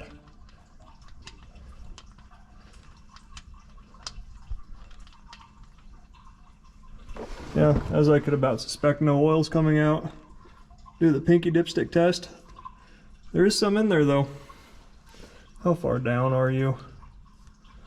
Yeah, far enough that it may not be getting down the axle tube. Alright, we'll top it off. Alright, antifreeze is topped off. Rear end is topped off. That just leaves our gas tank. Now I am about 100% sure there's gas in there. Mainly due to the fact that it stinks like turpentine, and the fuel line all the way up to the fuel pump still had gas in it. So that's a good-ish sign. I disconnected the fuel line at both ends, blew it out with air, blew it out with carb cleaner, blew it out with air again, and got a bunch of brown yellow crap out of it. So I'm feeling better about it all, but I know that there's stinky gas in here. We gotta get it out. So I already disconnected the hose at the sending unit as well as the two wires. And then there's a screw that goes in that hole that holds the filler neck to the gas tank, and there's just an O-ring that joins the two of them. So that screw is out, which means that eventually at some point that filler neck should be able to wiggle loose out of there.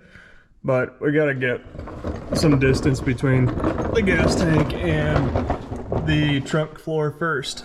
So we've got these two studs on the back that hold the tank straps in. We got Freol sprayed on them, and we're holding this one still on the back side with some locking pliers. We're gonna hit that with the impact. See if it comes loose or not, because it's covered in undercoating. Man.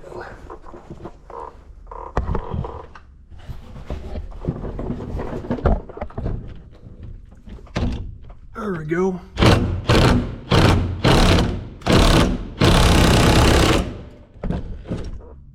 We spinning? Don't know if the stud is spinning or not. Oh, I got too many dang things going on here. Stud stayed still.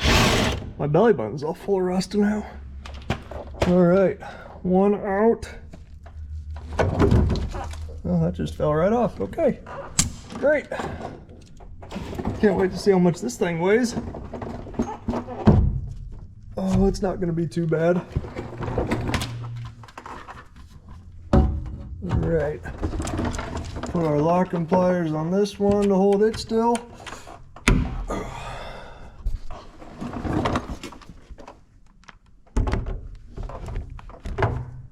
Nut in there still? Yeah, of course it is.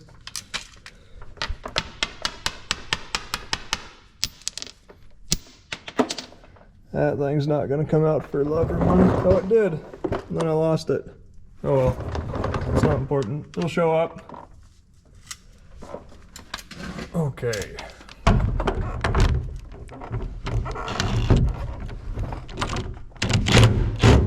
Ooh, don't round it. Don't round it, Jeffrey. I got my knees pinned under here so that it can't fall all the way down.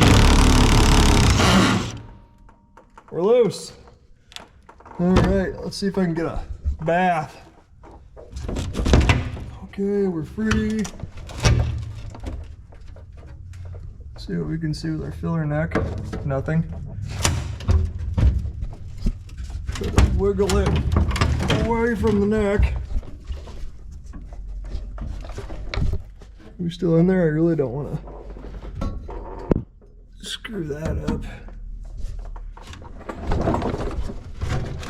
Really don't want to get a bath in gas either. Man, decades of gravel are about to fall into my mouth. Great. Let's get this set up.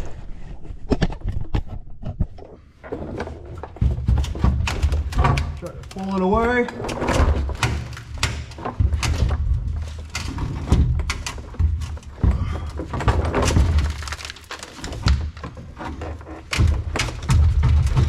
There's not much in there. Try to walk it. There's a little bit of a build sheet left.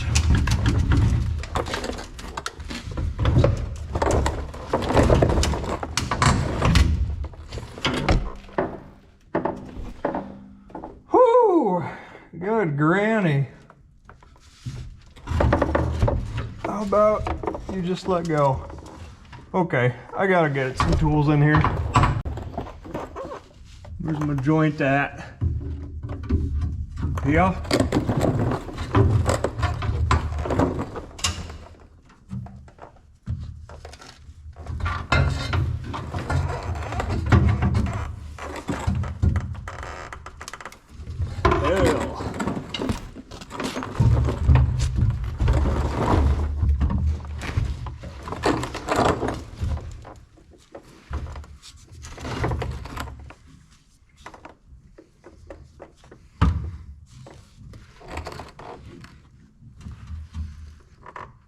God, it hasn't given up at all.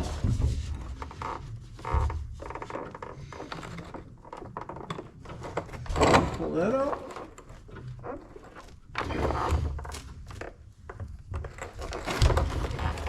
That's all I've done is pull it out of the quarter. The neck has not moved away from the tank in the least bit. Oh, there we go. That moved it some.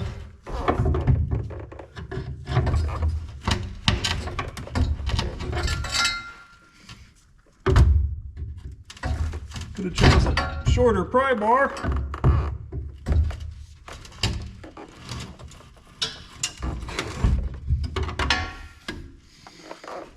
Really don't want this tank to fly loose and dump gas all over me, but sometimes these things aren't up to you.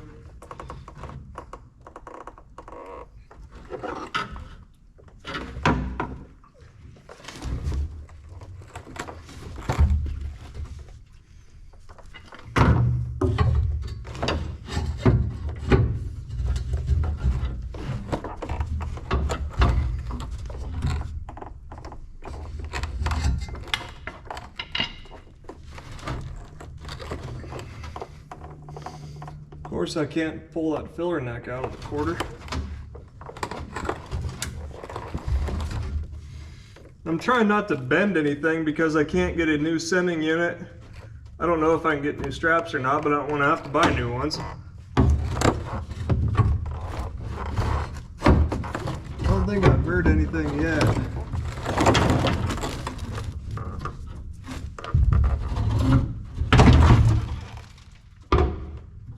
Well, I just pulled it out of the quarter, so I guess that works so long as I can get the neck out of here. Nope. Can I twist it?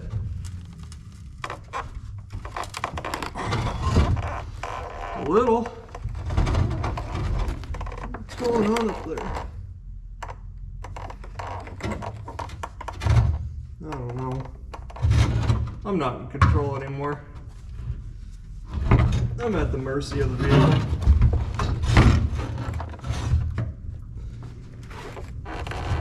Oh, there we go.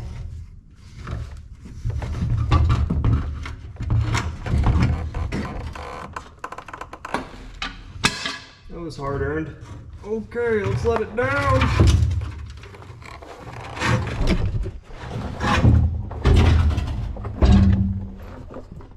Whew.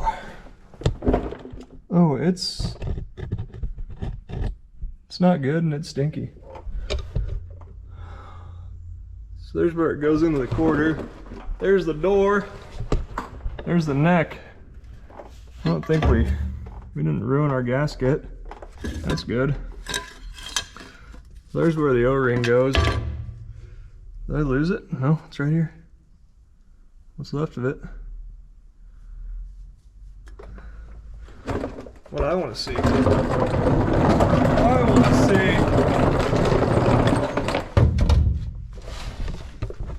Is this what's left of the build sheet? This is what the mice couldn't get to. Man.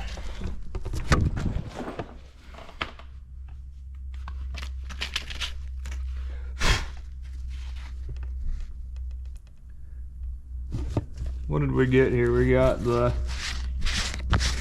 heavy duty air cleaner, deluxe steering wheel, power steering,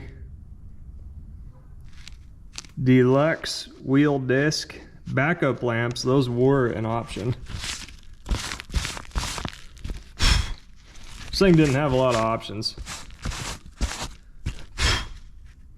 Something washer, something wiper, something mirror.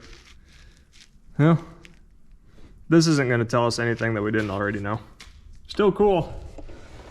Okay, I'm gonna dump all that gas out in an EPA approved fashion and see what it looks like. So that's about exactly what I expected. Nice and brown, pretty stinky. Let's get that out. Those look like 1/4 inch. And I grabbed an 11/32. What was I thinking? Yeah. Beautiful. Okay, don't bend the arm. Said don't bend the arm. Can I bend the sock? A little bit. Okay. It's got a rubber float. The sock looks like it may have picked up fuel. Been able to, I mean. Whatever you do, for the love of God, don't lose those screws. They are very specific to these tanks. Alright, with that off, we should be able to get the rest of the fuel out. So I dunked the sending unit and the filler neck in a bucket full of vinegar because it's cheaper than Evapo Rust. I'm gonna let it sit in there overnight. It should knock off most of the big chunks. Then we might have to do some sanding on that tube by hand, but it really does a pretty good job at loosening all the gunk. And you can already see it's starting to get white and milky. It's stripping gas off the inside of that filler neck already. So that's nice. I wonder if it's pulling anything off of the float. It doesn't matter.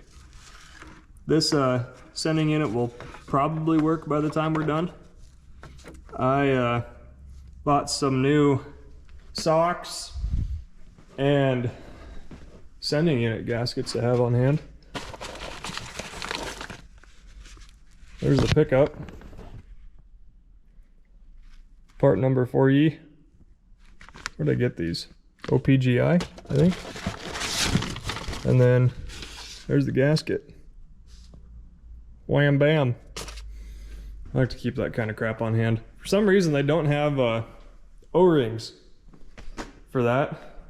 So right, wrong, or otherwise, I was able to go to a local farm store and pick up some that seem to fit. I've used them on the 59 and the 60 and they don't seem to leak, even though well, there's only about 5 gallons of gas in each of them. But that's neither here nor there. It's probably gonna work. So now we gotta clean out that big greasy tank. It's 2 days into the future. Let's see how our vinegar mix is doing here. That stuff is still pretty stuck on there. Got a lot of it knocked off though. We'll be able to clean that up from there. At least it loosened all of this junk. Yeah, that old gasket's just falling off. That stuff is just kind of stuck on there, so that's good. This copper strap is cleaning up. Our sending unit might even work. We'll flip you around. Wonder if that's gonna destroy our big old rubber grommet. I don't think so. That cleaned that up pretty good though. Looks like all that stuff is just gonna fall off there now. Yeah, it's just kind of gooey. Cool. Yeah, we'll let the other end eat.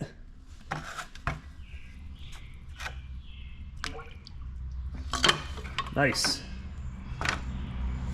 All right, let's work on our tank. All right, what are we up against here? It's nothing that we didn't really expect. Not exactly what I expected. Pretty gooey.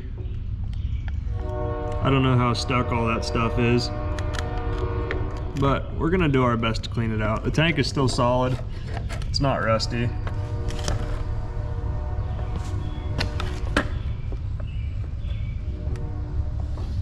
Yeah, you can kind of see it's just browned and kind of scuzzy. I think we can knock a lot of that stuff off of there. Let's whip out the pressure washer and give it a shot. Well, that was a lot of fun. It's looking a lot better in there. Got this new pressure washer from Harbor Freight. Bauer 2300 PSI electric. Works pretty good. I was happy with it as far as an electric cheap pressure washer goes. And got most of the water out of it, but not quite. So this is the part where I tell you don't do what I do.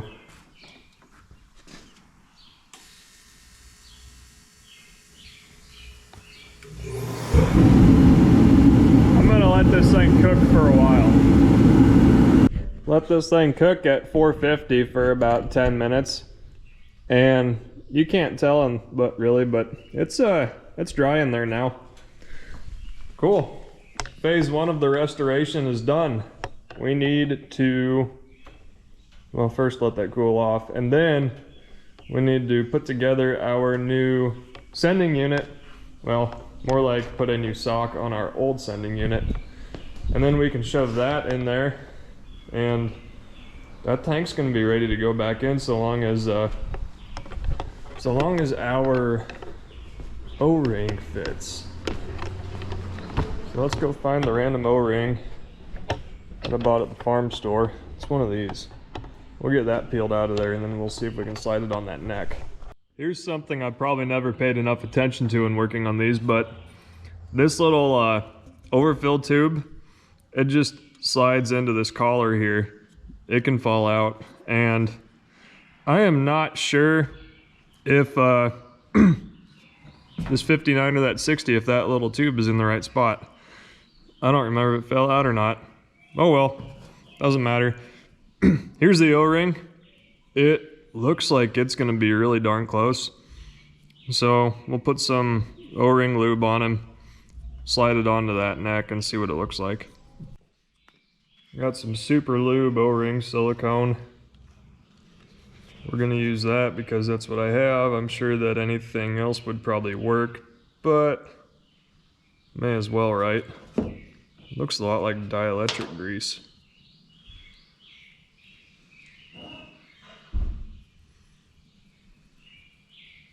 All right, that's good and covered.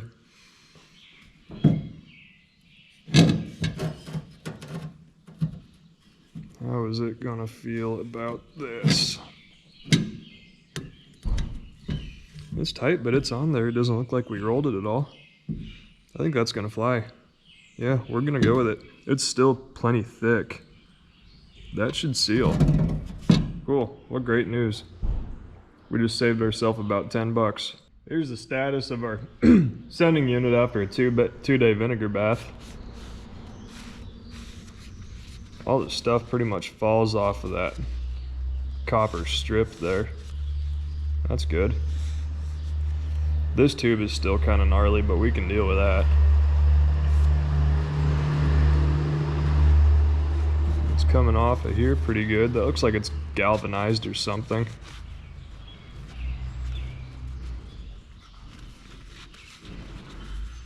Not bad. Old cork gasket basically just fell off. This is gonna be okay. These with a little scrubbing, the rust chunks pretty much fall off. We'll have a little extra cleanup work to do with sandpaper, but not bad. We got a new sock. We'll get that ripped off. Can we get this giant glob taken off of here? Off of our float? Yeah. Just falls off the float. Okay, maybe not fall, but it does wipe off. Yeah, not bad. Same with this galvanized rod for the float. Wipes right off.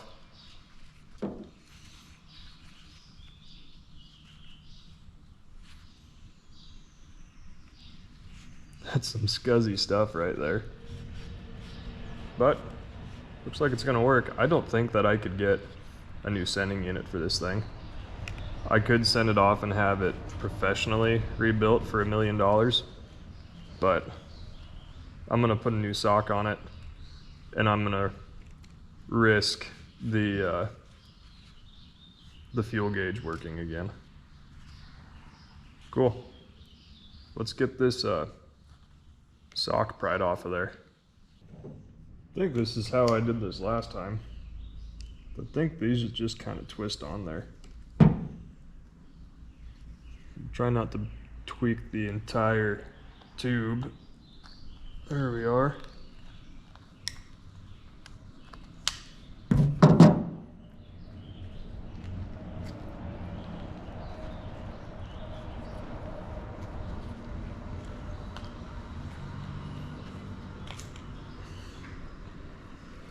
Check that out. Nice. Now you can see how far on it is, about 1.5 inches or so. Oh man, look at that though.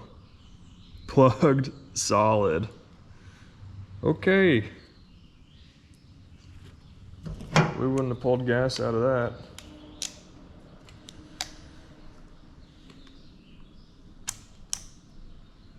Get out of here. Well, let's see if we can get our tube free of obstructions. Hopefully we can get this cleaned out. Oh. No. Man.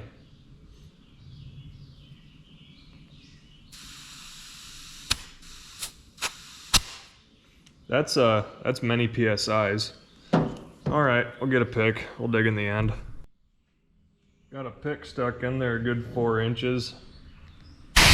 Oh, there we are. How about not all over the good paint?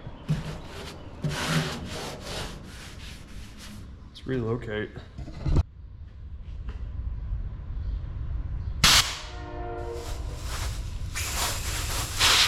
Getting better. Just barely.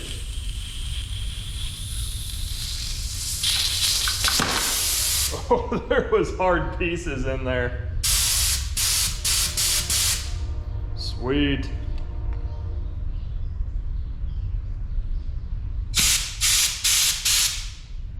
That's not so bad. Man, I wish I had a really long pipe cleaner. That's it though. Completely free. Follow up with a little brake cleaner. Oh yeah, look at that, that's bad.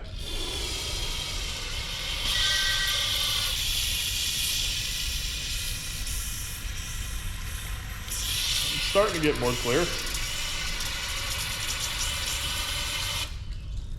It's pretty not good though.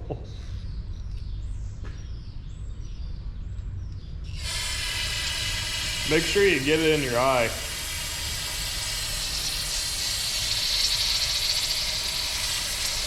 Clearing up. Really don't want to stop until it's completely clean though. If we don't get this clean, then we just got our tank cleaned up for nothing.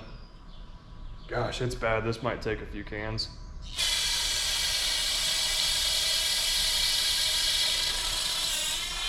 It's still looking like old gas. Well, 1 can down. All right, I think we're there. Not bad, 2 cans of brake cleaner. Coming out clean from both ends.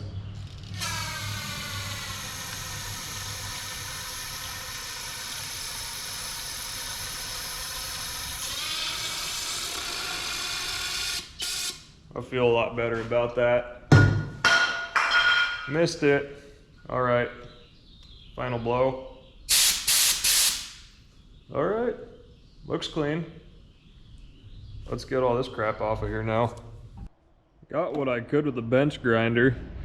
Gosh, it's really dang pitted up top, but I don't see any holes, so I think we're gonna be able to run with it. I'll get some emery cloth, sandpaper, touch up the rest. I should have measured how far on the sock goes, but I can still see the witness mark from it. So we'll get that shoved on after we get the rest of this tube cleaned up and subsequently blown out again. All right, got the sending unit cleaned off. Got all the little nooks and crannies blown out with carb cleaner and compressed air, which is something you really want to pay attention to. There's a lot of crap that can get stuck in between here. Especially abrasives from the sandpaper. You really don't want that going into your gas tank, so be really thorough when you clean everything. Make sure you get your compressed air everywhere and get all the crap blown away from the edges. Another thing I noticed when I was cleaning it with carb cleaner was spraying the float. A bunch of black stuff was running off the float, so we might not have a very accurate fuel gauge reading anymore. This float might be a little bit lighter or heavier than it used to be, but I kept spraying it until all the black residue was done coming off. So I feel confident that this thing is clean enough to go back in the tank now. So now we need to get our new sock and get that slid on. I'll never claim to know how to do anything the right way, but what I'm gonna do with this new sock is I'm gonna get in here with a pick and I'm gonna bend a couple of these little tabs inward so that they get a better bite on the tube, because it's kind of a not very snug fit. You know, the tube gets corroded, they get smaller, blah, blah, blah, tube gets cleaned up. The tube diameter is a little under 3/8 of an inch, just barely, so I'm gonna bend some of these tabs, get a little more bite. There we go. All right, let's slide it on. You can see right here our witness mark. This is all we need to do. That's a much tighter fit now. We just have to slide it on until it lines up where the old one was at. Wham bam, rebuilt fuel sender. So, gosh, how does this thing sit in there? It sits like that on the side of the tank. We'll try to, I don't know how everything should be oriented. We'll make this part flat, make that flat. It'll all be fine. Remember, we're just trying to get a car back on the road. We're not trying to make a Rembrandt here. Tank's roughly in its place. Good tip is to try to line the straps up exactly where they used to be. A lot easier to get everything to fit that way. We've got the neck and the tank. Got our screw started. We'll cinch that down before we get our tank nuts all the way, or our strap nuts all the way tight, so we know our neck can't go anywhere. Looks like the filler neck is lining up exactly how it used to, so that's great. Kind of a snug fit with that O-ring, which is exactly what we want. We'll see if it works or not, but all right, that's secure. Everything at the top looks just like it used to. Hopefully I have these nuts started in a fashion that's not cross-threaded.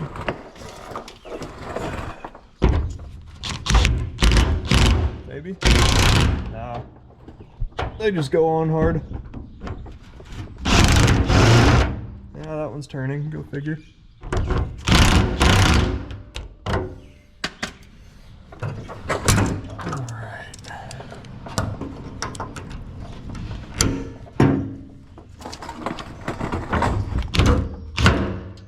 Go. This side gonna turn. Don't want to get too nuts. Also want to be able to get my locking pliers out of there too. How does that look, huh? Threads look pretty even on both sides. Looks like the straps are exactly where they used to be. They don't have much movement, that's good. We're gonna go with it. What do we have to do to hook up the fuel sender? It's just 2 wires. Yeah. 2 wires and 1 hose. There's no return on this one. That's easy. Okay, I'll get those hooked up, then we'll dump fuel in this thing. Fuel tank is in, battery is in. We got 5 gallons of fuel in there. We're gonna put this tie pan underneath those gauges because them oil gauges like to leak really bad. So we'll keep an eye on that. Let's give her a whirl, eh?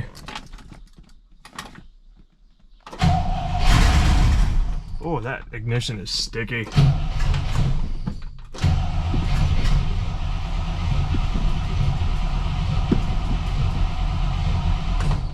It stays stuck on. I don't like that.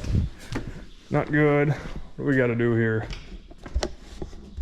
Where is my fuel? Can we see the filter down there? I think it's starting to pull from the tank.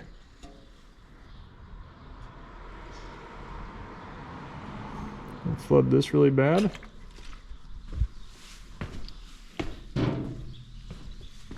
Hope my brakes work. That'd be nice. I'm gonna burn my points up.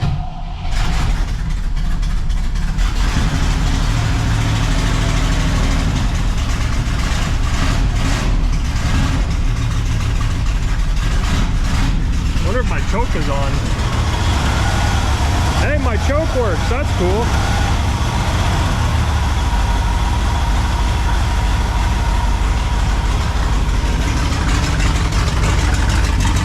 I don't see a fuel leak.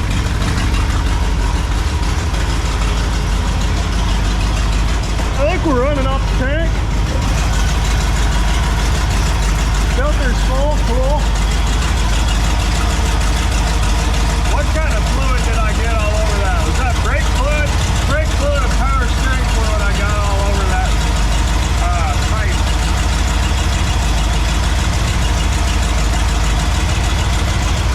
Oh, let's see if our oil gauge is leaking.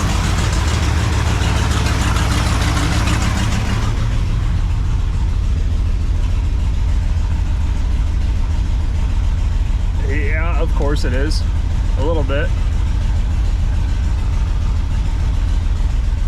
We don't have super high pressure.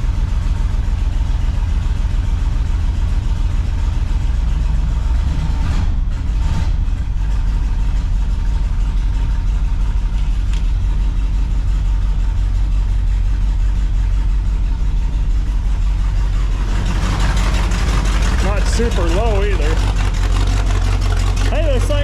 smoking like crazy anymore. I don't know why them lights stay on.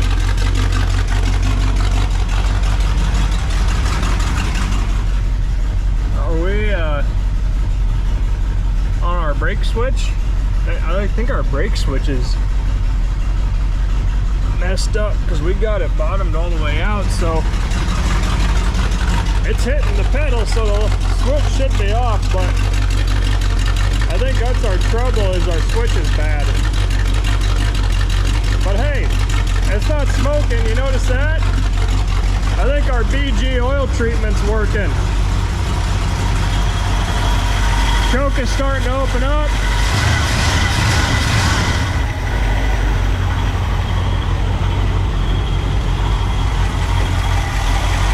Thermostat's not leaking.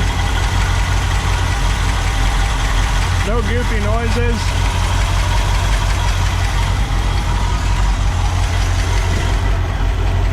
I don't think this line's leaking. Nope, that's dry, that's good.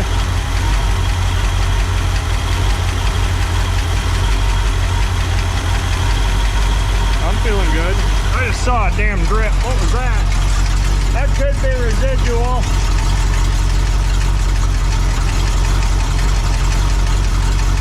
There was a lot of, oh man, what is that though? That's either oil or ATF.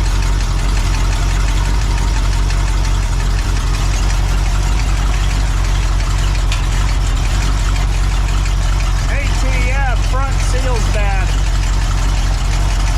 That'll be fun to figure out.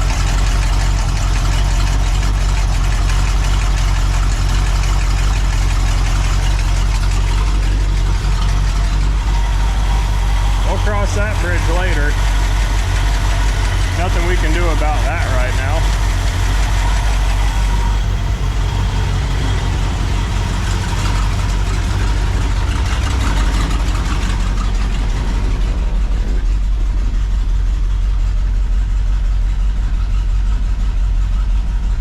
Temp hasn't came up yet, but that's fine. We're not really worried about that at the moment. All right. Let's throw some wheels on him. Well, you look at that. We really churched this thing up with the old Keystone Classics. There's one more thing we got to do before we take off. Let's get our air hose untangled, which is going to be easier said than done. We need to see if them old air shocks will fill up or not. How many feet of this crap do I need? I want a hoseless air hose is what I want. Okay, I think that's enough.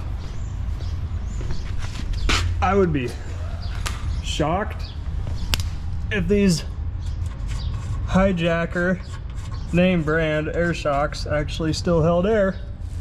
I've been wrong before. Oh man, this thing goes up right now. Okay, let's check our elevation. We're going downhill a little bit. I think that's just about right. Oh, she is stiff though, boys. I'm sure some's gonna bleed off. Let's give it a shot. Let's see if we can get out of here. See how much ATF we lost. It's a big question. And we gotta see if our brakes work.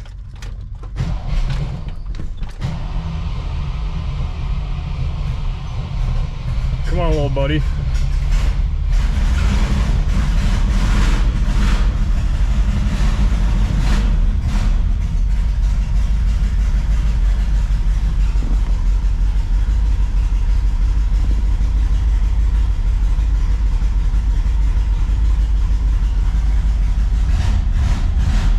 Our gauge moves with the engine.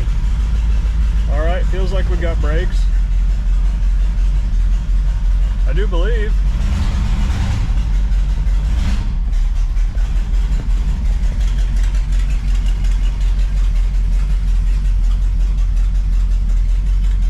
They're definitely not power they're definitely gonna work.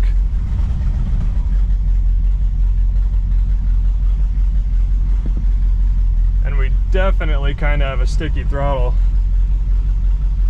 There's neutral, drive.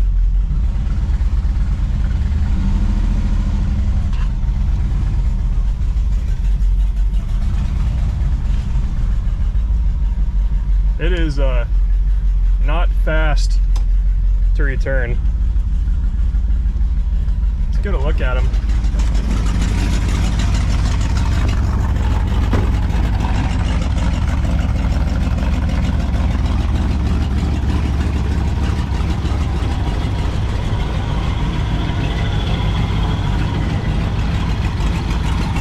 Thing's rowdy.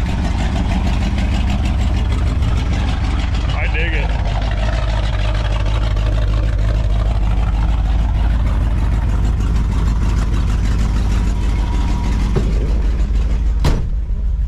Wonder if our fuel gauge works. I don't know. Doesn't matter.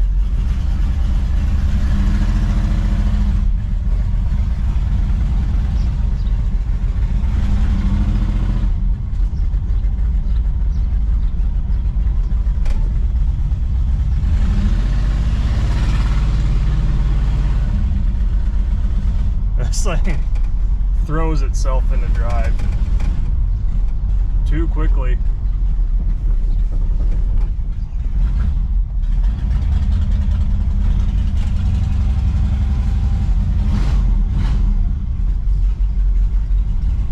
It wants more of something. I don't know if it's fuel.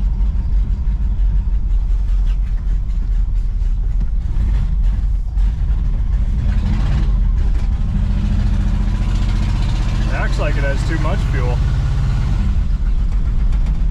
God, this thing shifts like immediately. Feels like it wants to knock a drive shaft out of it.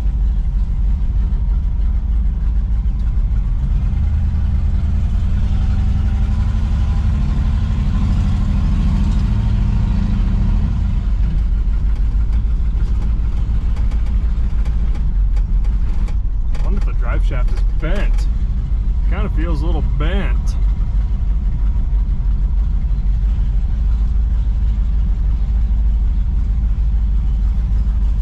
Brakes work, that's good.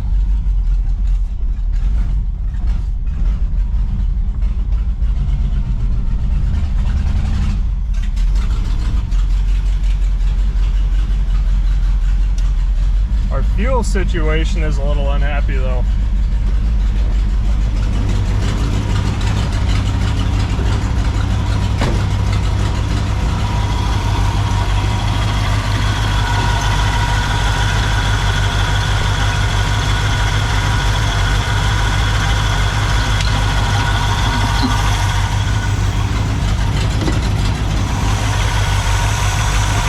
Doesn't look like it's flooding.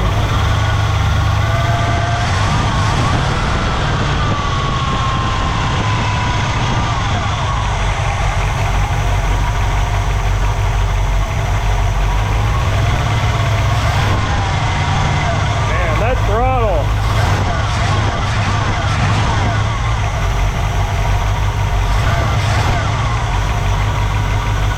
Needs more spring. Now what did I do, huh? I took it off the high idle, that's what I did.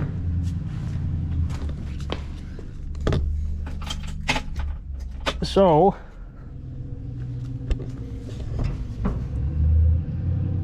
we need more return tension,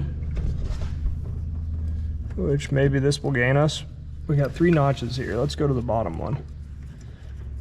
I can't really do this one-handed. Be right back. So as soon as this thing came off its high idle cam, I think it died. So that tells me that we are not... Wait a second. We don't have an idle adjustment screw.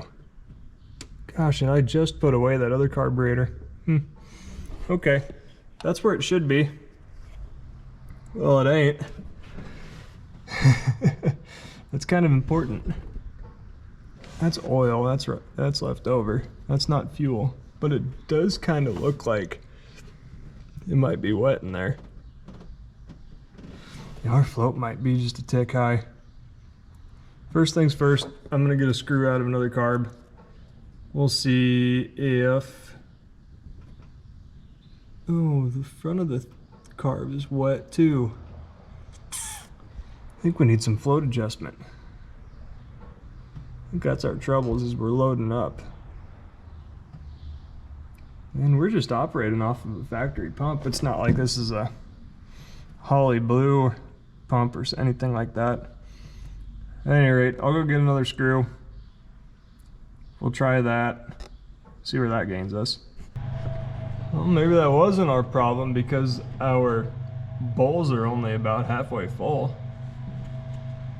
You wouldn't think that, well, I suppose we're gonna, gosh, I don't know. Granted, the floats are gonna displace some of that, but I don't feel like, there's enough fuel in there to warrant flooding, but I don't know, this top gasket here, that was really wet. It was seeping out of there, so maybe I need to get a little more aggressive with my float depth. Oh, I'll give it a shot. Alright, I got a little more aggressive with the float depth or height, whatever you want to say. Lowered them a bit, which theoretically will let less fuel into the bowl. It's probably gonna act like it's flooded when I start it, but let's see what it thinks of it. Very little, apparently.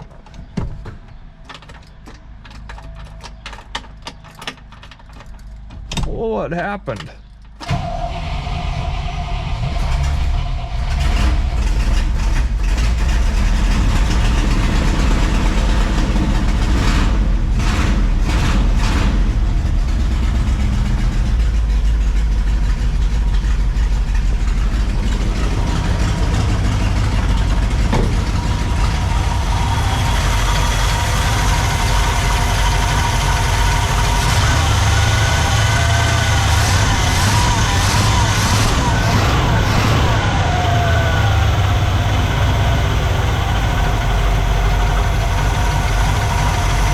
Definitely still lacking.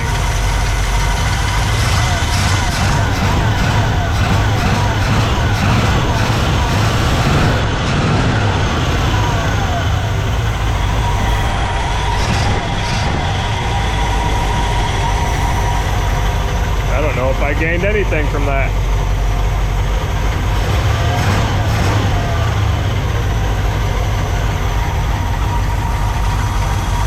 Run around the block quick. Well, once again, I am bit in the butt by my own carb rebuilding skills, or lack thereof.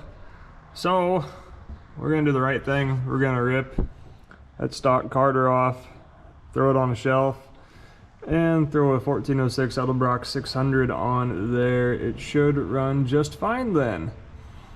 They aren't great performance carbs, but if you're just gonna drive the car around, they're awesome for that.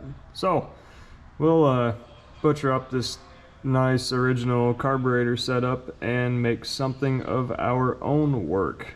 Can't wait.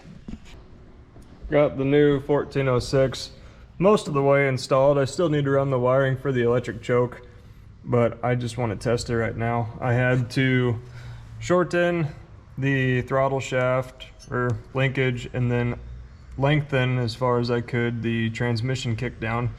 Hopefully it's far enough. If not, I'm gonna have to figure out how to lengthen that, but got everything hooked up except, well, the vacuum advance. We don't need that quite yet though. I just want to see if it pops off and runs any better. Then we'll fine tune. We'll fill our bowl up. I also need to run a different fuel line. I really don't like running this much rubber line. And I forgot to get 3/8 fuel line while I was at the parts store. Another day. or another day.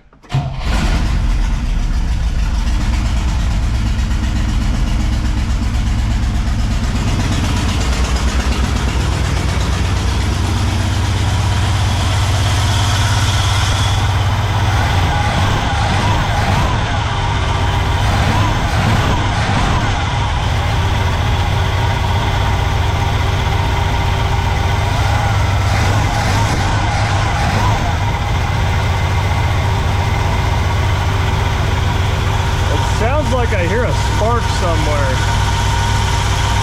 I could be full of it though. Idle's a bit high.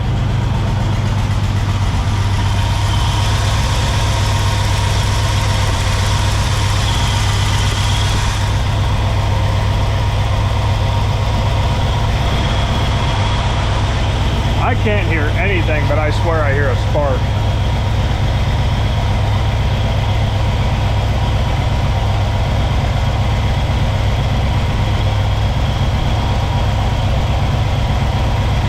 I might have to turn the lights off. I don't know, maybe I'm nuts. Maybe it's the alternator, I'm not sure.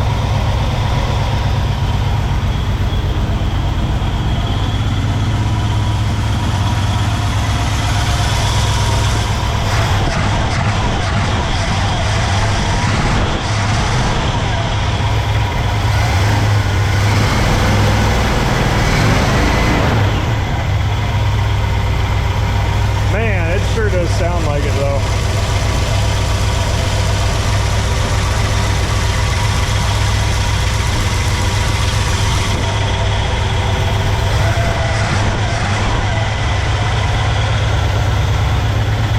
All right, it fires.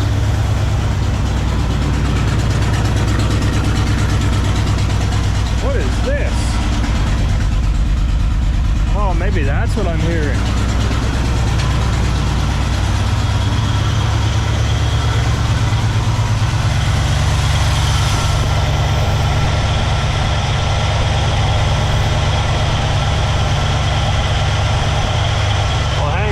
There, then we'll see if that light's on.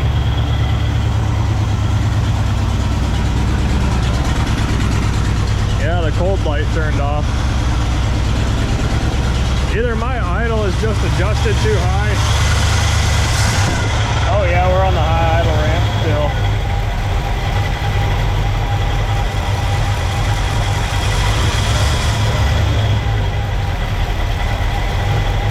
Gosh, I swear I hear a spark though. Shut the lights off, then we'll look. Hell, okay. I put it on. I used the original gasket from the Carter rebuild kit, the base gasket, and there was a vacuum leak down here on the passenger side. A pretty mean one, enough that if you sprayed brake clean down there, it would kill the engine. So I used a thick carb gasket. Problem with the thick ones is they've got these bronze stiffeners for the bolts. The stiffeners don't squash down, and then it creates a big vacuum leak because the gasket doesn't get to compress. So on the top and the bottom I used these skinny Mall G14554 gaskets and made a 3-layer gasket sandwich. I don't have anything hooked up except for the vacuum gauge and the fuel line. Let's see what happens.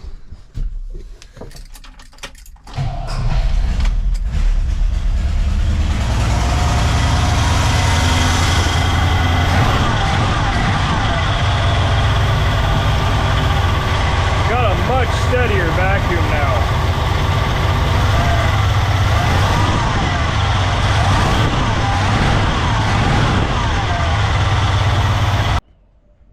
Brother stopped by to say hey. Okay. This thing is sticky. We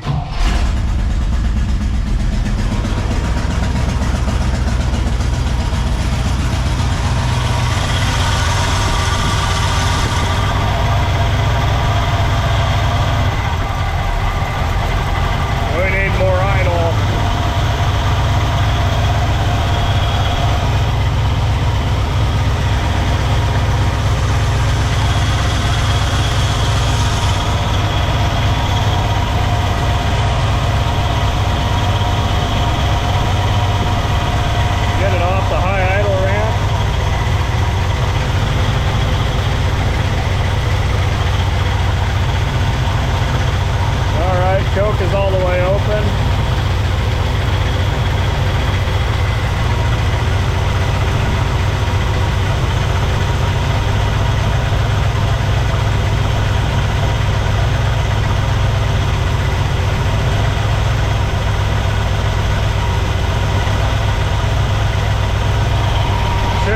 extra screws right now.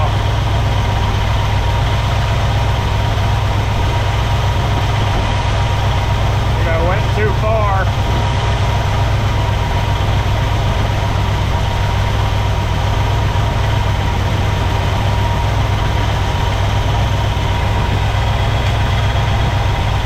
Wants to hang out at about 9.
Turned the timing up a little bit.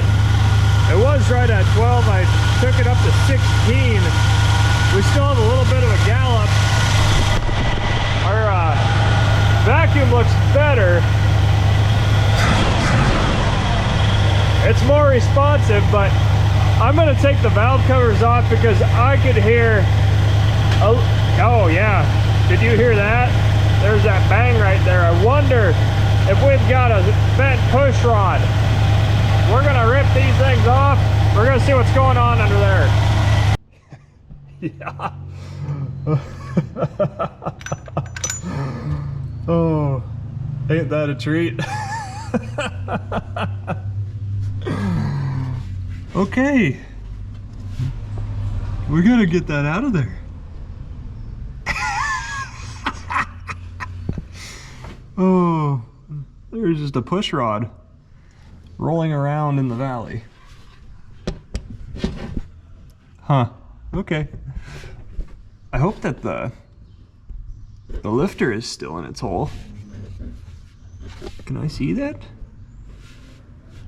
I can't see down there.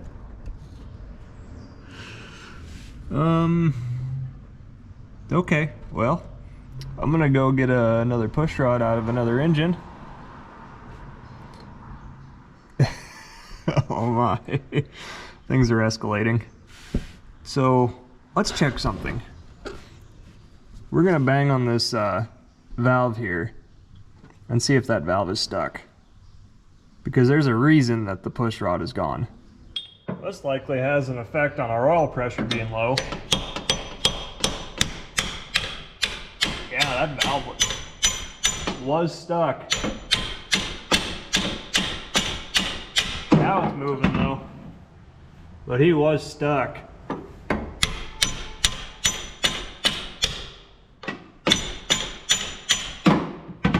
Okay, that's freed up. That's checked.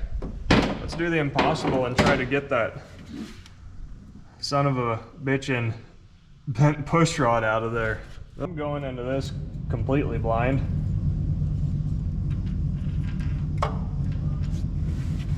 Now I either have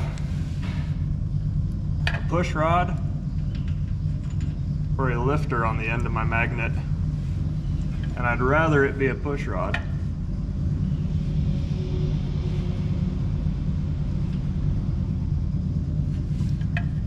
You gotta get out of the way though.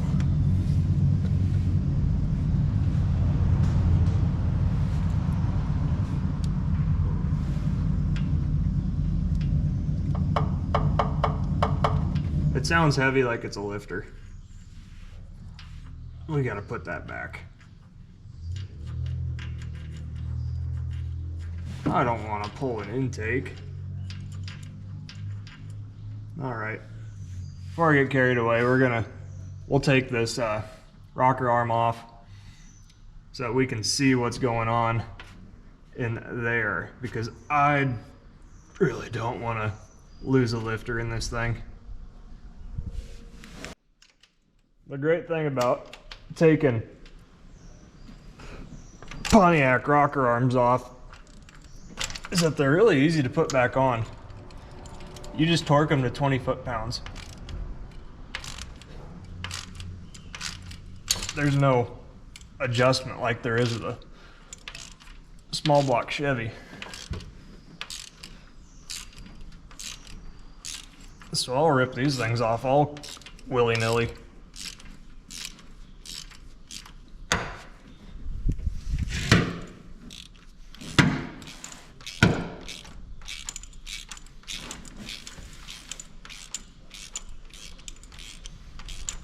Plus side though, the top of the head looks really good.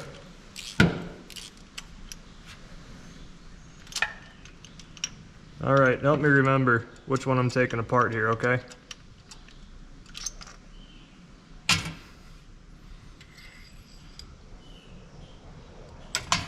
Stick them in this dirty magnetic tray, so I'm gonna have to clean everything again. All right, I'll fold you down there. I still can't. Yeah, I got a lifter on the end of my rope. Okay, I gotta get the scope out, peek down this hole here, and see what I'm dealing with. This is gonna be trick. Look, I can plainly see what I'm doing here. Okay.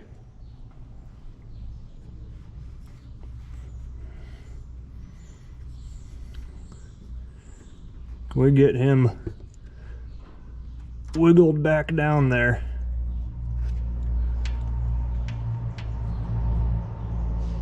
Oh, little buddy.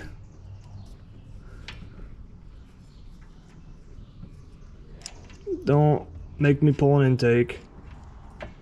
It's hard, everything's backwards from what I'm trying to do. Just get in there, just fall. Of course, it's gotta be this one that's right next to this coolant line that I can't get around.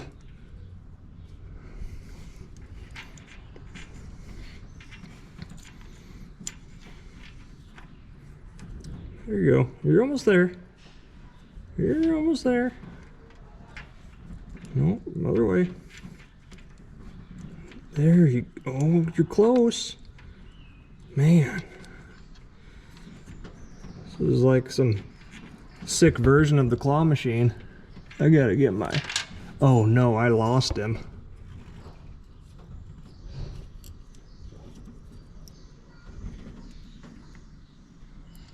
I need the other end. Right? Wish I was paying attention when I did that. Which end do I have here?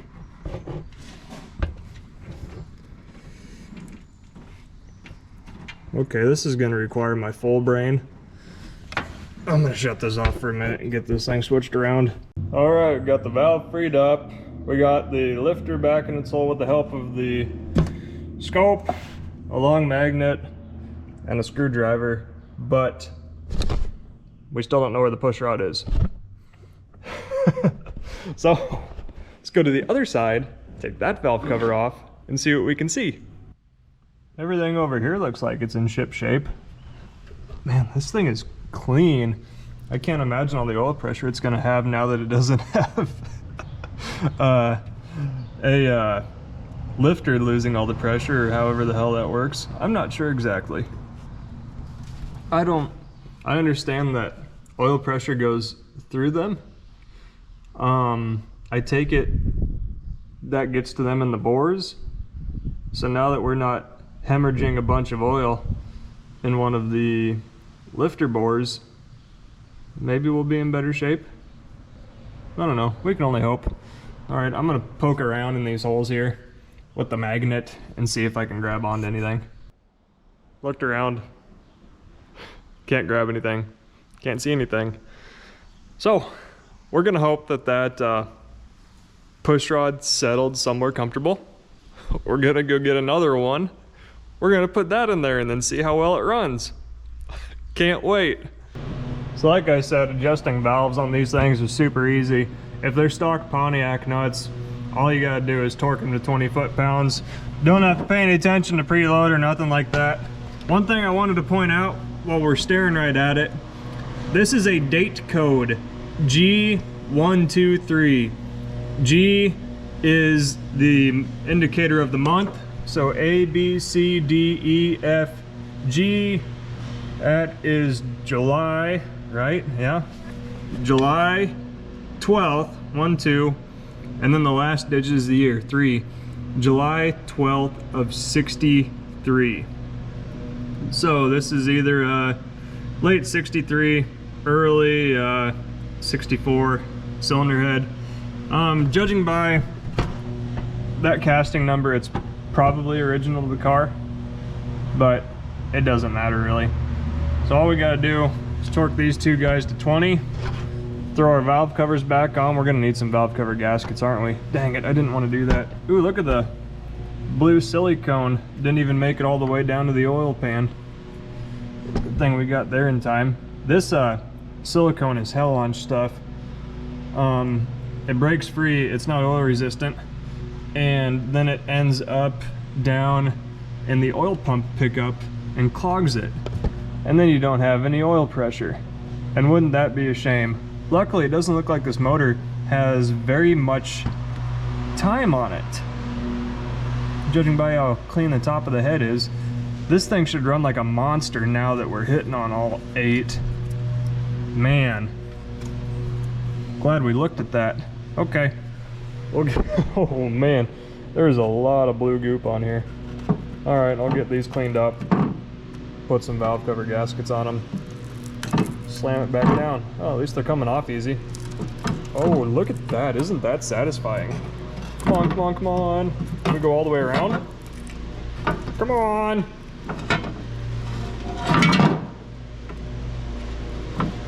Need some good luck on this Friday.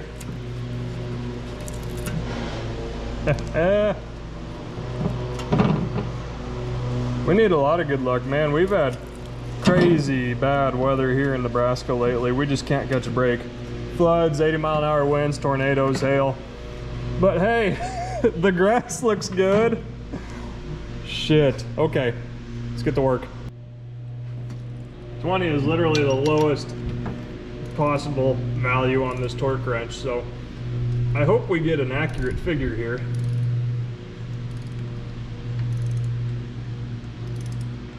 You really don't want to hang a valve open, then you don't have any compression. By that I mean getting them too tight to where they won't close all the way. You're making me nervous. Okay, we're not quite to where the other ones are at yet.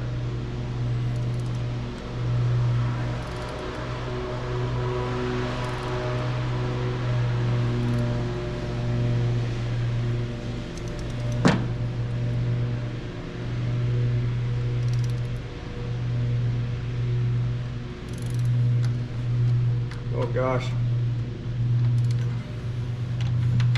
You there yet?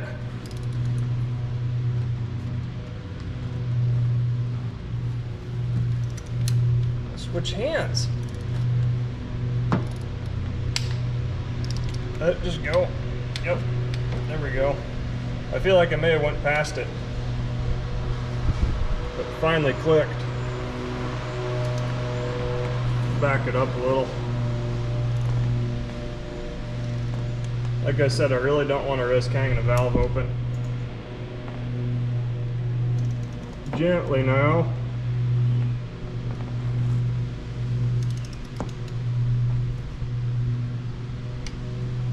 There it goes. All right. That looks like it has about the same amount of thread showing on all of them. That's good. Consistency is key.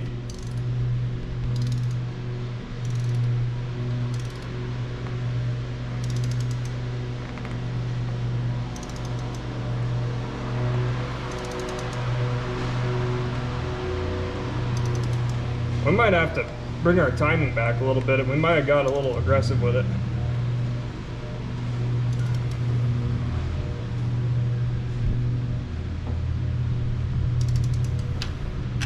How we looking? More?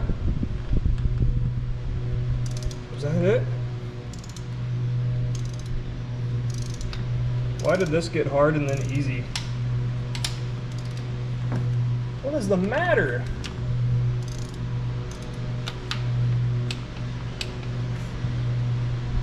Let's back it up again.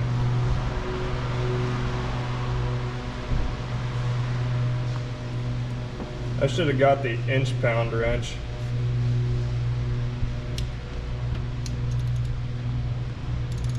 Okay, it's pretty loose.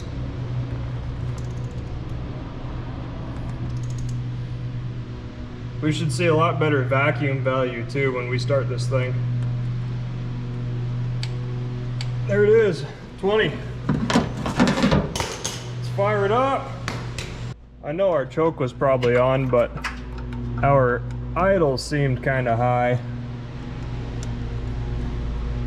Bring you back just a hair. Now what did I drop down there? What can I send through the fan? This was my magnet. There you are. Okay, we don't need any more foreign object damage on this video. We should have more oil pressure now too.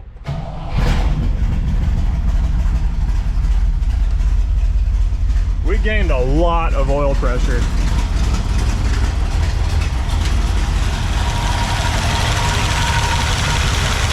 All those are moving.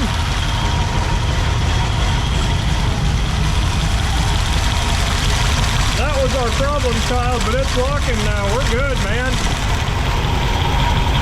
Another thing you want to look for, you want to see your push rods spinning around, which these are.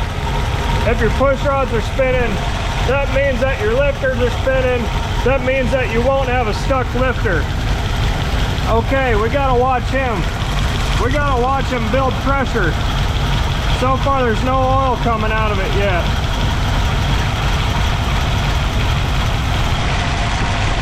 They're starting to build up pressure. That one's got a lot. That's got a lot.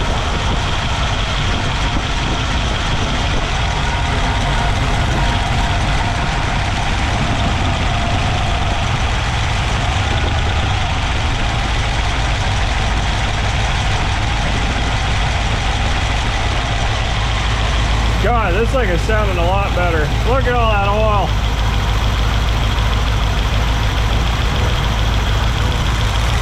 That's good.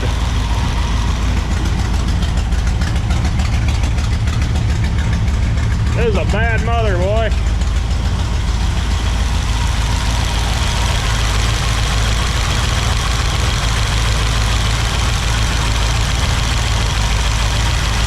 Try to feed them rocker arms our alternator wire.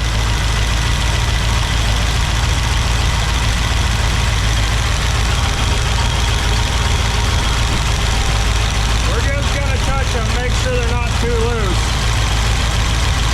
You gotta have a lot of respect for these things. There's a lot of power behind them going up and down like this.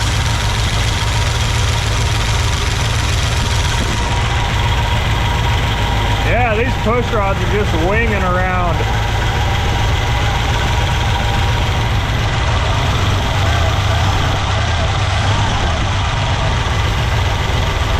This thing's gonna be a runner.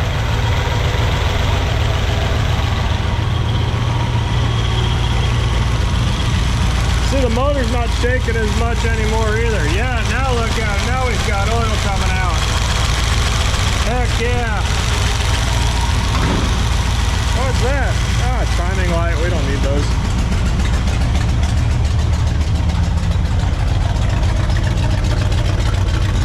This thing sounds tough.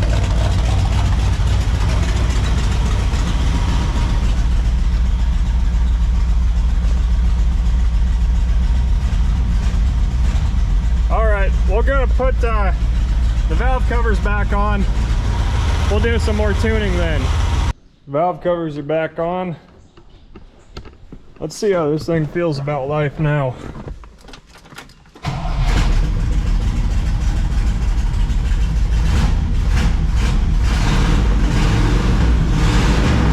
Lot smoother.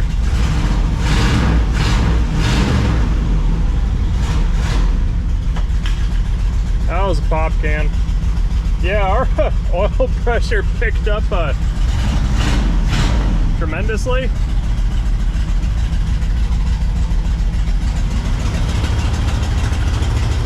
That's a good sign. I thought the motor was hurt. Okay. Timing light.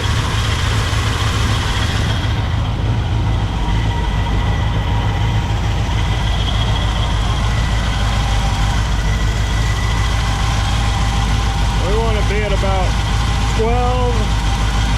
Our RPMs are about right where we want them.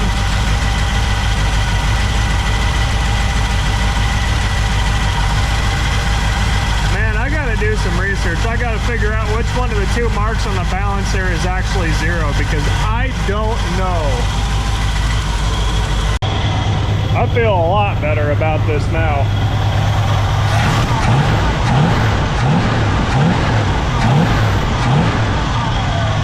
This thing's actually responsive.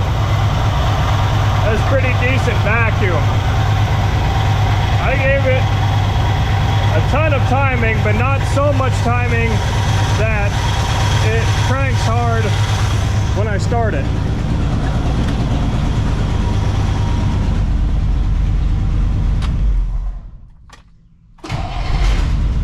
Fires right up. So it's not too far advanced that it's hard starting, and it's snappy. Sounds like crap because it's got one missing exhaust pipe, but the vacuum looks a lot better. I also hooked the vacuum advance up to full vacuum instead of ported vacuum. And there's several ways to skin a cat here, fellas. It seems like the ported vacuum was a trick that the auto manufacturer used back when they had to abide by emissions, not admissions, emissions. But prior to that, it seems like these things ran off a full port vacuum. So it got a lot more timing, it got full vacuum. The vacuum gauge is really hanging steady now. I have the idle mixture screws adjusted to where I've got the highest vacuum reading from each adjustment, and I went just a little bit further, made it a little bit richer past that, but not much, just to compensate for putting an air filter on it, putting a hood on it, yada yada yada. So I feel a lot better about this thing now. There's a few more loose ends I gotta tie up before I drive it, but it's running good. Not smoking. I don't know what more I could ask for. It's got so much brakes that I can't even do a burnout on water. Not bad for drum, non-power, single reservoir drum brakes. I'm just sitting here counting them off now. Man, I can't wait to drive this thing.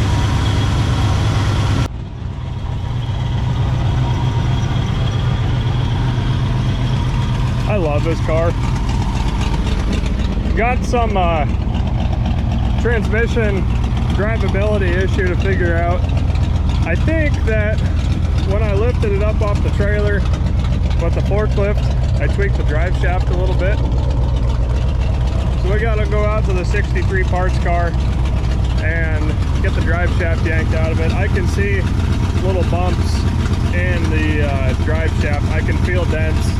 Therefore, I'm sure that it's got a vibration at higher speeds. Around town, it's okay, but really once you get above 25, you start to feel it. We gotta go get that out of there. We gotta replace a front transmission input shaft seal. So that'll be fun. That requires us to rip the transmission out. And it shifts into high gear very quickly. That's probably some sort of adjustment that I need to make here. But I gotta talk to somebody older and smarter than me to figure that one out. I love how reverse is all the way to the right.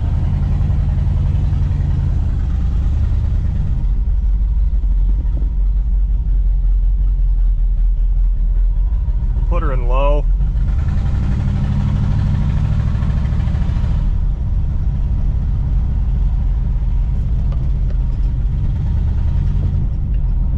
There's something that feels so American driving around one of these old Pontiacs without a hood on it.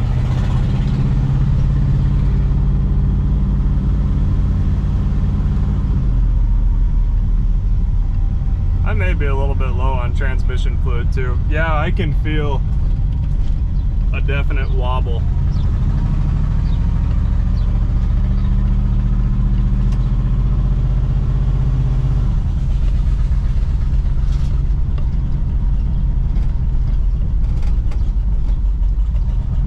It really doesn't like second gear.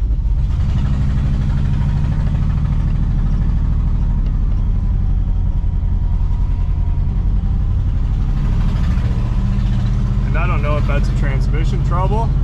Ooh, that's a big stick. Got it. Had a big old storm here last night that really messed things up.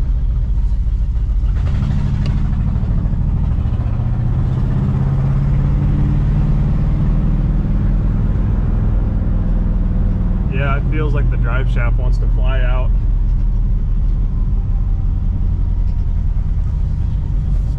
Power steering works good.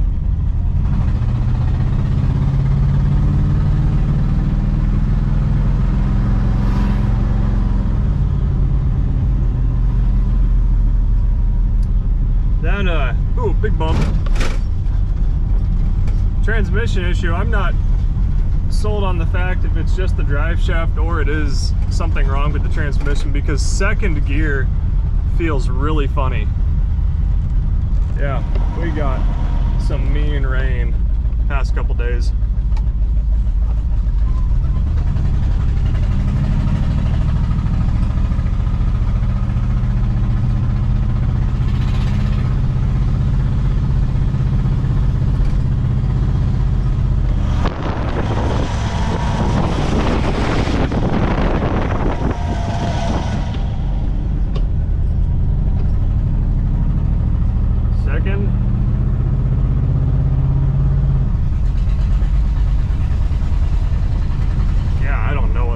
Second. Something feels wrong though. I'm gonna try putting a drive shaft in it. If that doesn't fix it, we may have a transmission candidate here. I really don't want to do that, but if it comes down to it, this thing's worth it. We're gonna try the easy thing first though. Always try the easy thing first. All right, do we have too much timing? Off, start it, didn't diesel.